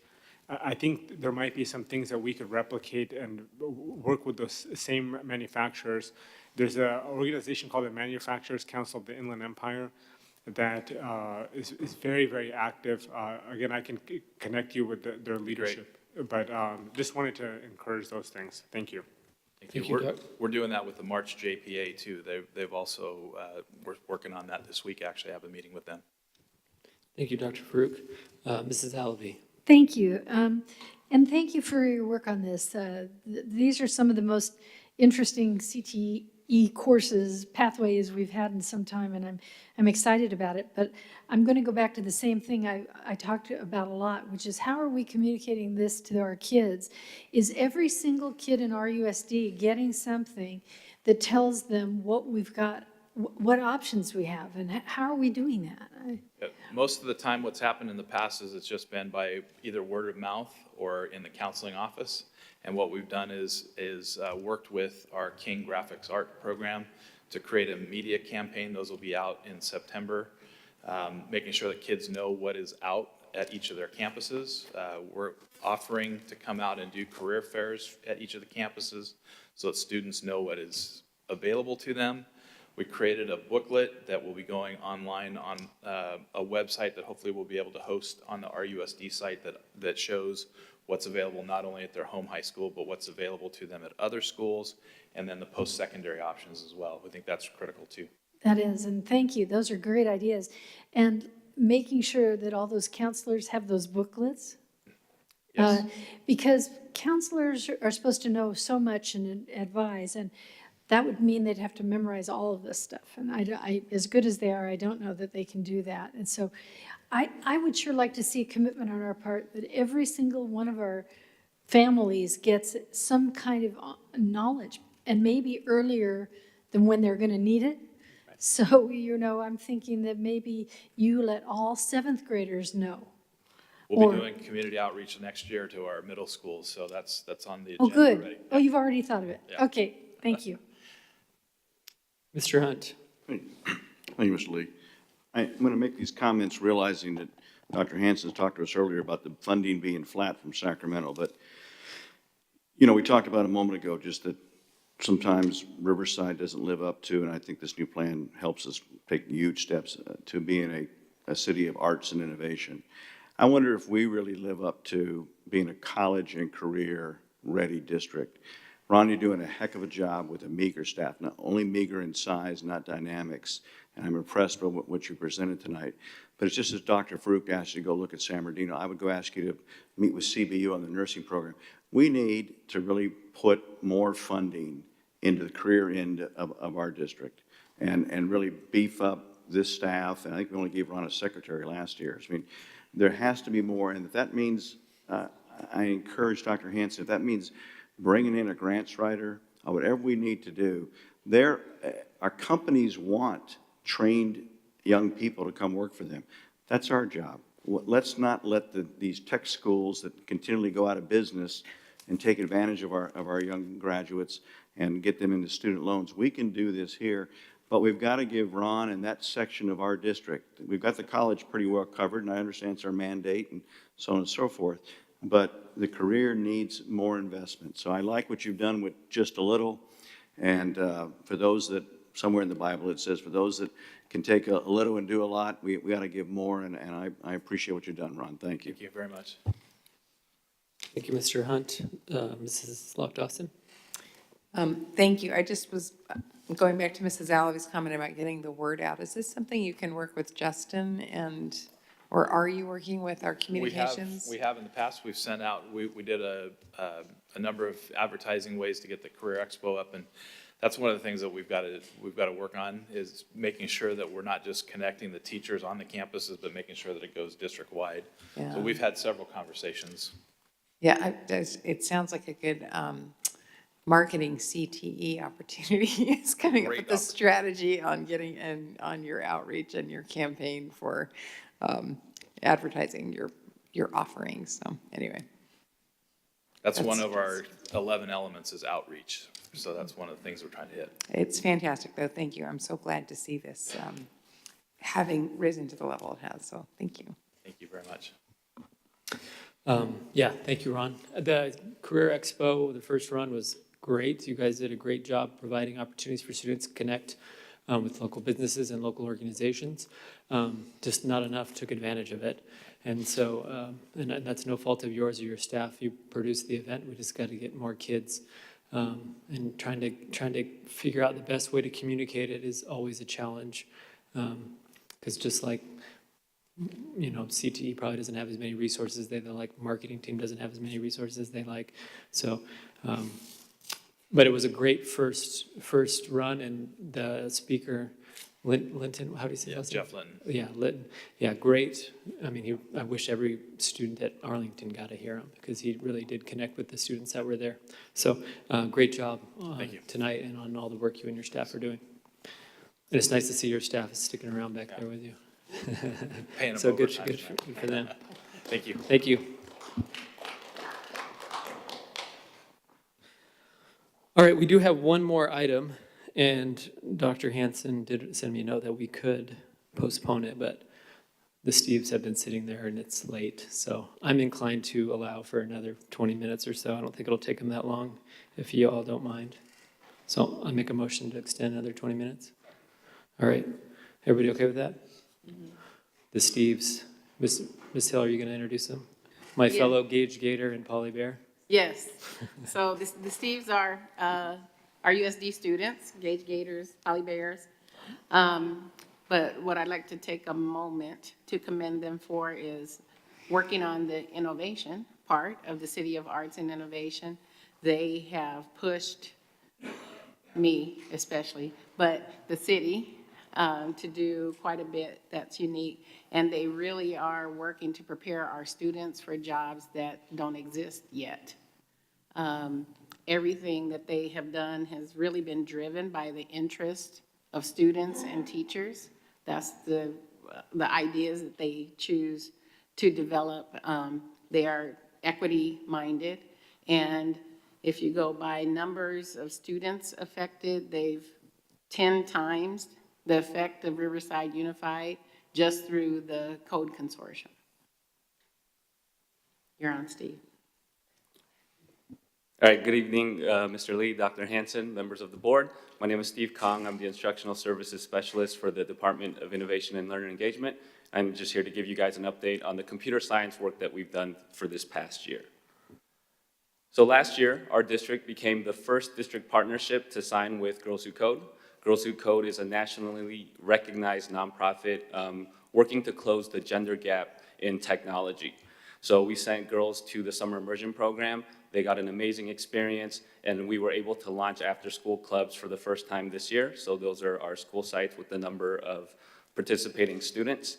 Through our partnerships with Google, we were actually able to send a group of girls out to Google Venice and the YouTube space.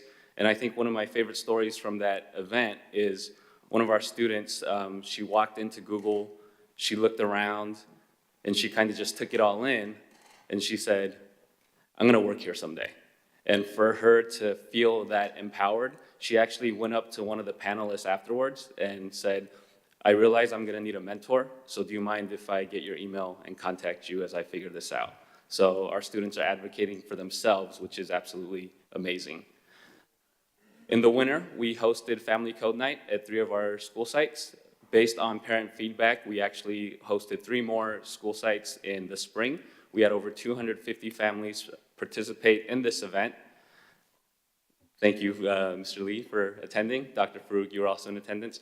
So based on our parent feedback, 54% of parents said they were interested in computer science before attending Family Code Night. 99% of our parents rated the experience as excellent or good, and 97% responded that they would like computer science to be taught in school. We currently have many ongoing partnerships. Right now, we've partnered with Smart Riverside. We have 2 programs going on at Fremont and Longfellow. These students are participating in an after-school coding program, and at the end of this program, Smart Riverside is donating laptops for these 6th graders that they get to keep and use throughout the rest of their careers. We've also have partnerships with Bourne's Technology Center, La Sierra University. We're hosting a 1-week robotics camp in the summer. We've also partnered with UCR to host the CS for All camp. And with Dr. Farouk's help, we were actually able to extend that to 2 cohorts. So we'll be hosting 2 weeks of that event as well. As the lead district in the Inland Code Consortium, we will also be providing professional development for computer science fundamentals at the elementary level, CS in science, and CS in algebra at the middle school levels as well. We're currently using a code.org adapted pathway for instruction. So you can see computer science fundamentals is at the elementary level. Mrs. Alavi was walking Madison during our Innovation Month tour, and she got to see some of these unplugged activities. So the power in the curriculum from code.org is that students actually learn computer science concepts without ever getting online or even using a device. But once they see the lesson and participate with the student or with their peers and the teacher, then they're able to go online and see the online connection. We'll be offering computer science discoveries at the middle school level. We have computer science and science and computer science and algebra integrated in our middle school at the 8th grade level. We also have exploring computer science and AP computer science principles in our high schools, and this year we were able to start 5 new sections of those courses. So these are all brand new courses that we just launched.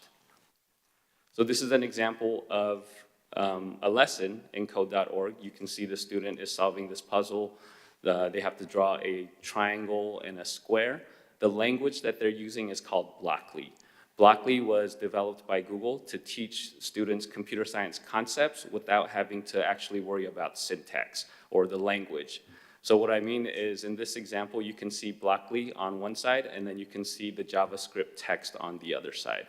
So within any sort of programming language, if a student makes one mistake in just spacing or capitalization, the program won't run correctly.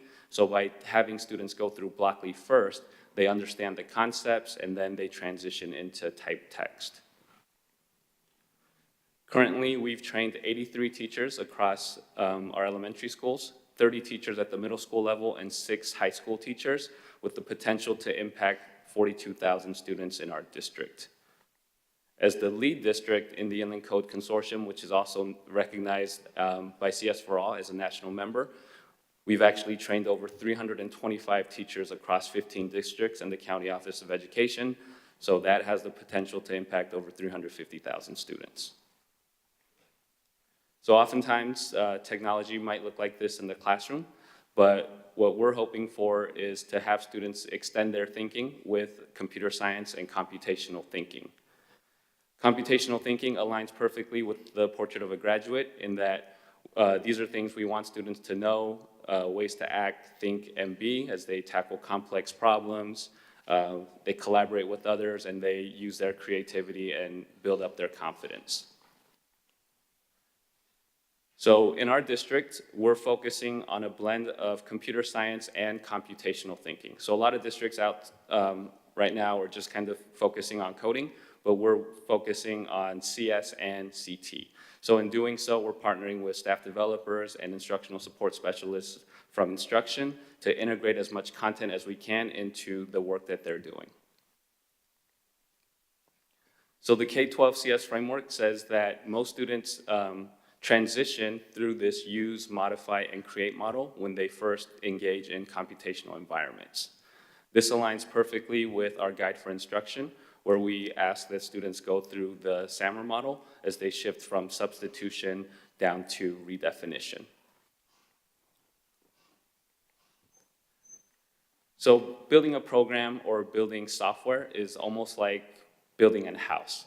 So you can have a construction worker who's completely able to build this house, and then you also have an architect who's able to build this house, but also explain exactly why every room was designed the way it was created.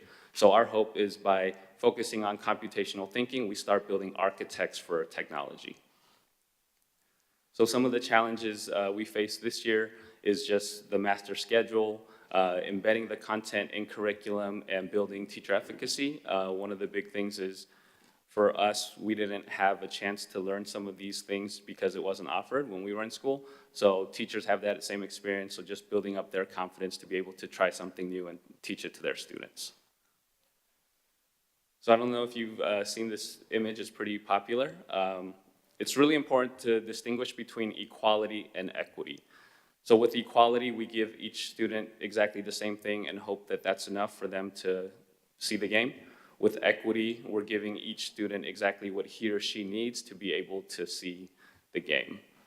We want to take it one step further and actually go towards liberation, where computation is not just new ways of thinking, but these students can create a voice and an identity, take down that fence, and actually get onto the playing field. So hopefully they get jobs at these major tech companies and provide their story, their perspective, and their voice.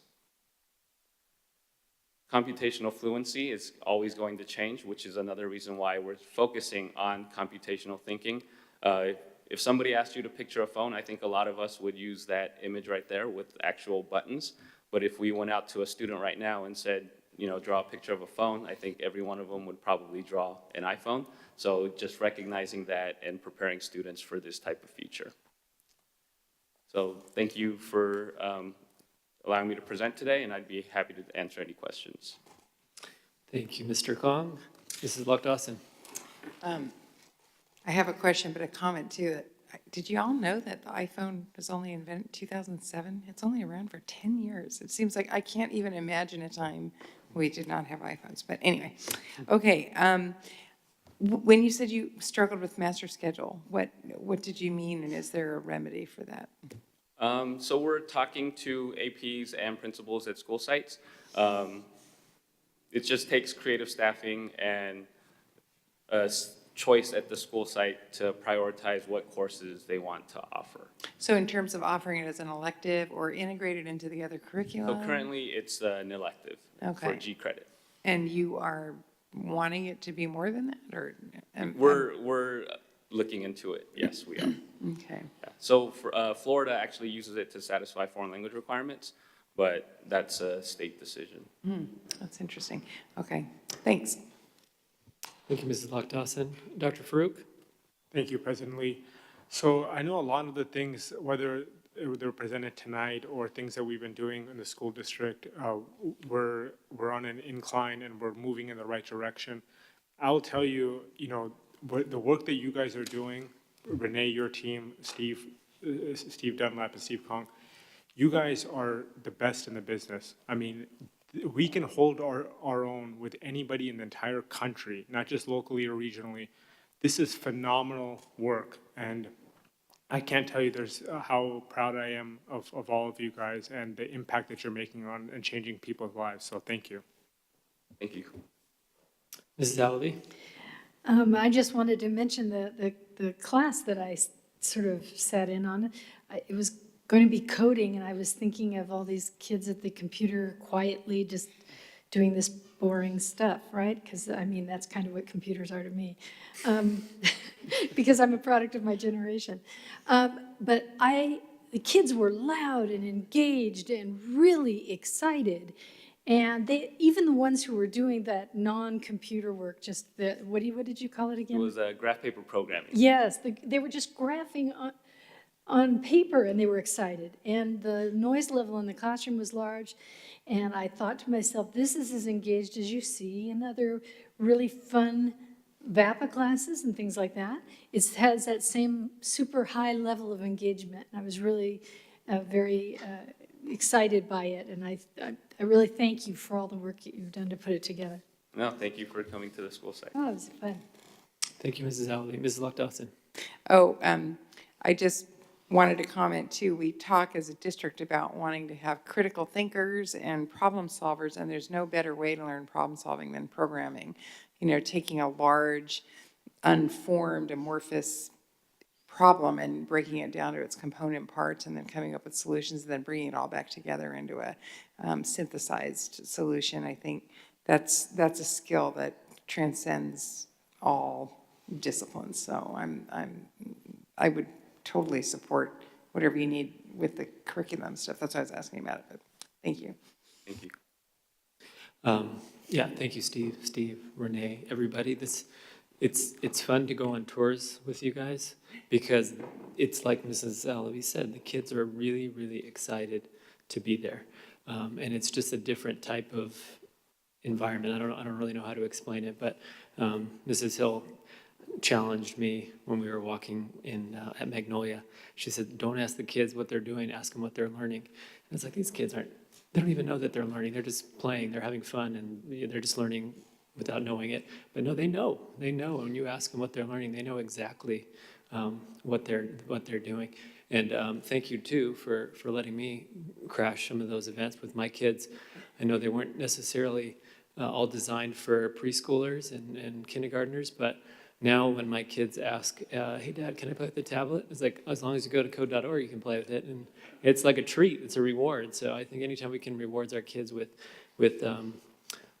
building blocks for learning, that's going to teach them how to think in a different way, whether they want to be programmers or game designers or work for Google or not. I think it's something that was, when you and I and Mr. Dunlap and I guess most of us in this room, we didn't have these opportunities. You had to be like the math geek or the science geek to take advantage of the computer science classes. It just seemed like taking Chinese, and it was just so foreign. It was just unreachable. And, thank God for brilliant minds in Google for making this available and accessible for free. It's pretty remarkable, and for smart leaders like yourselves to bring it and make it accessible to our school system. So thank you all. Appreciate you being here and for sticking around late. You guys all look tired. We should do some jumping jacks or something. All right. Thank you. So that brings us to a conclusion. We will end with board member comments and any items for future meetings, and we will start with Mr. Hunt. Thank you, Mr. Lee, members of the board. Couple things. If you all know where the corner of 14th and Market is, right off of there was an antique store, Old Glory, run for years by a former Alvord teacher, retired Alvord teacher. She passed away last year, and her daughter had a big sale, and I went over there. And rummaging through the Life magazines, which is always fun, I came across two magazines that are the School Board Journal from March 1916 and March 1917 that are just fascinating. And if you just allow me, I'll do it quickly. Just a few things I wanted to show you. A few things have changed in the last 100 years in education. Let's see, in 1916, board members in America numbered 600,000 and teachers numbered 500,000. No wonder they wanted a union. I mean, And just bear with me. I did mark these.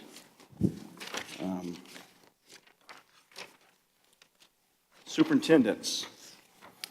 Now, Dr. Hanson, I think we were pretty good to you in your review. Let me read to you what this administrator wrote about superintendents.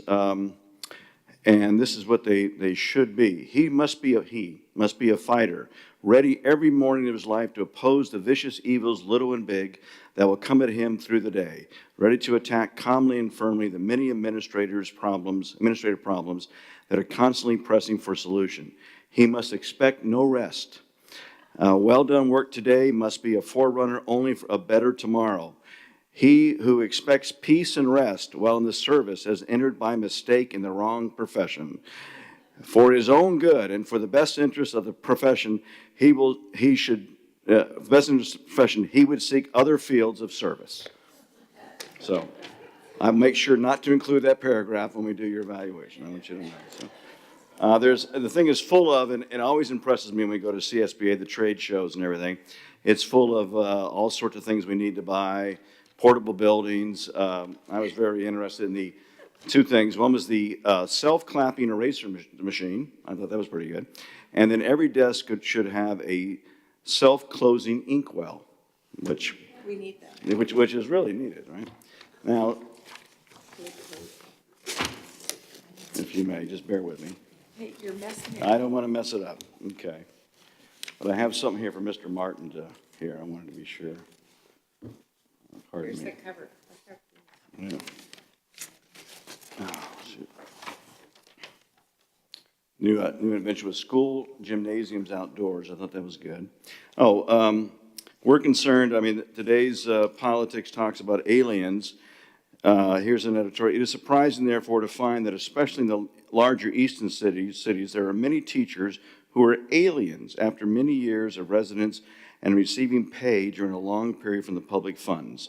How can these men and women sincerely hope to Americanize children of alien birth or even to establish principles of citizenship in the native born when they hold allegiance to some foreign land? No Donald Trump here, but it sounds like somebody would have known, I would think, at least. And, well, I've got to find this from Mr. Martin, because it's very telling. Let's see. We have, in Davenport, Iowa, the board has fixed the minimum salary of men teachers in high school at $1,700 a year, and that woman instructors at $1,400 a year. The maximum salary grade teachers have been raised to $80 a month. It also goes on to talk about, let's talk about our CSEA members, where the janitors were jumped from $40 a month to $160 a month. And this was in, and I looked at that, I thought, okay, 1917, what was going on? I looked it up. And we had a war going on. And so the Army was paying about double what janitors were making if you just go over to France and take on German bullets and mustard gas. And so they had to raise the money for the custodians. But it's very interesting. I'd be glad to have you look at these. I mean, it's just we've done a lot in 100 years, and I'm proud of that. Lastly, Tim Martin brought up the May Day march today.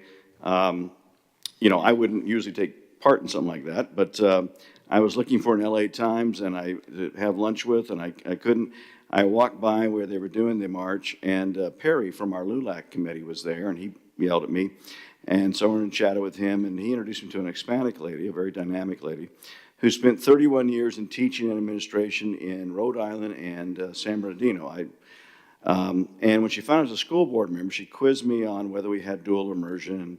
So I think I defended the district and all of you very well.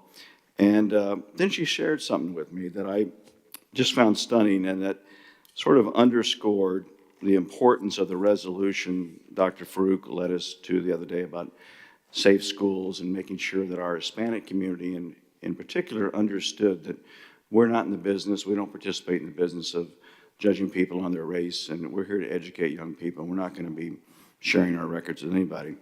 And as a history buff, I got to admit, I'm embarrassed I did not know about this, but in 1929 was the Mexican Repatriation Act, and where 2 million people from the United States were forcibly sent back to Mexico. 60% of those people were actually citizens of the U.S., including the lady I met today, including her mother, who was in Illinois. She was born to Hispanic immigrants, but she was born here in America. She was in junior high, Indiana, I'm sorry, she's in Indiana. And with this act, she was forced, along with her parents, back to Mexico, where she didn't know anyone nor the language. In 2005, the state of California did issue an apology for their part in this tragic and fully un-American program. And because the forced movement was based on race and ignored citizenship, scholars have since claimed that it meets the standards of ethnic cleansing. Again, this sad chapter wasn't in my history books, nor in college or in high school, nor was it talked at the dinner table at the Hunt home. I've just learned about it. But I think to underscore what we did and to realize more of the gravity, the good things, and compassion we showed, that it really does speak to our Riverside Hispanic homes that we took that step. And I hope it speaks loudly to them that we care, and we're here for the children, all children. Thank you, Mr. Hunt. Mrs. Allaby? Thank you. A couple of months ago, Mr. Hunt and I met with some members of our public utility. And as a part of that, I got to hear about a course that is offered by RPU in our district, and I decided to go in and sit in on one. And I want to tell you, I was really impressed. It was a 4th grade class. It was hard. She taught about electrons and protons and neutrons. She had them running around the class demonstrating. alternating currents, and it was quite an in-depth course, and I thought she did a great job, and I think it's a real plus for our district that they bring this course into our schools. And so I was thinking it might be a real nice idea for us to write a thank you note to Mr. Alachandran and thank him and his staff for these courses. I think they really add a lot, and it was very also highly engaging, I might add. So, and also thank you to Justin for working on the sound system.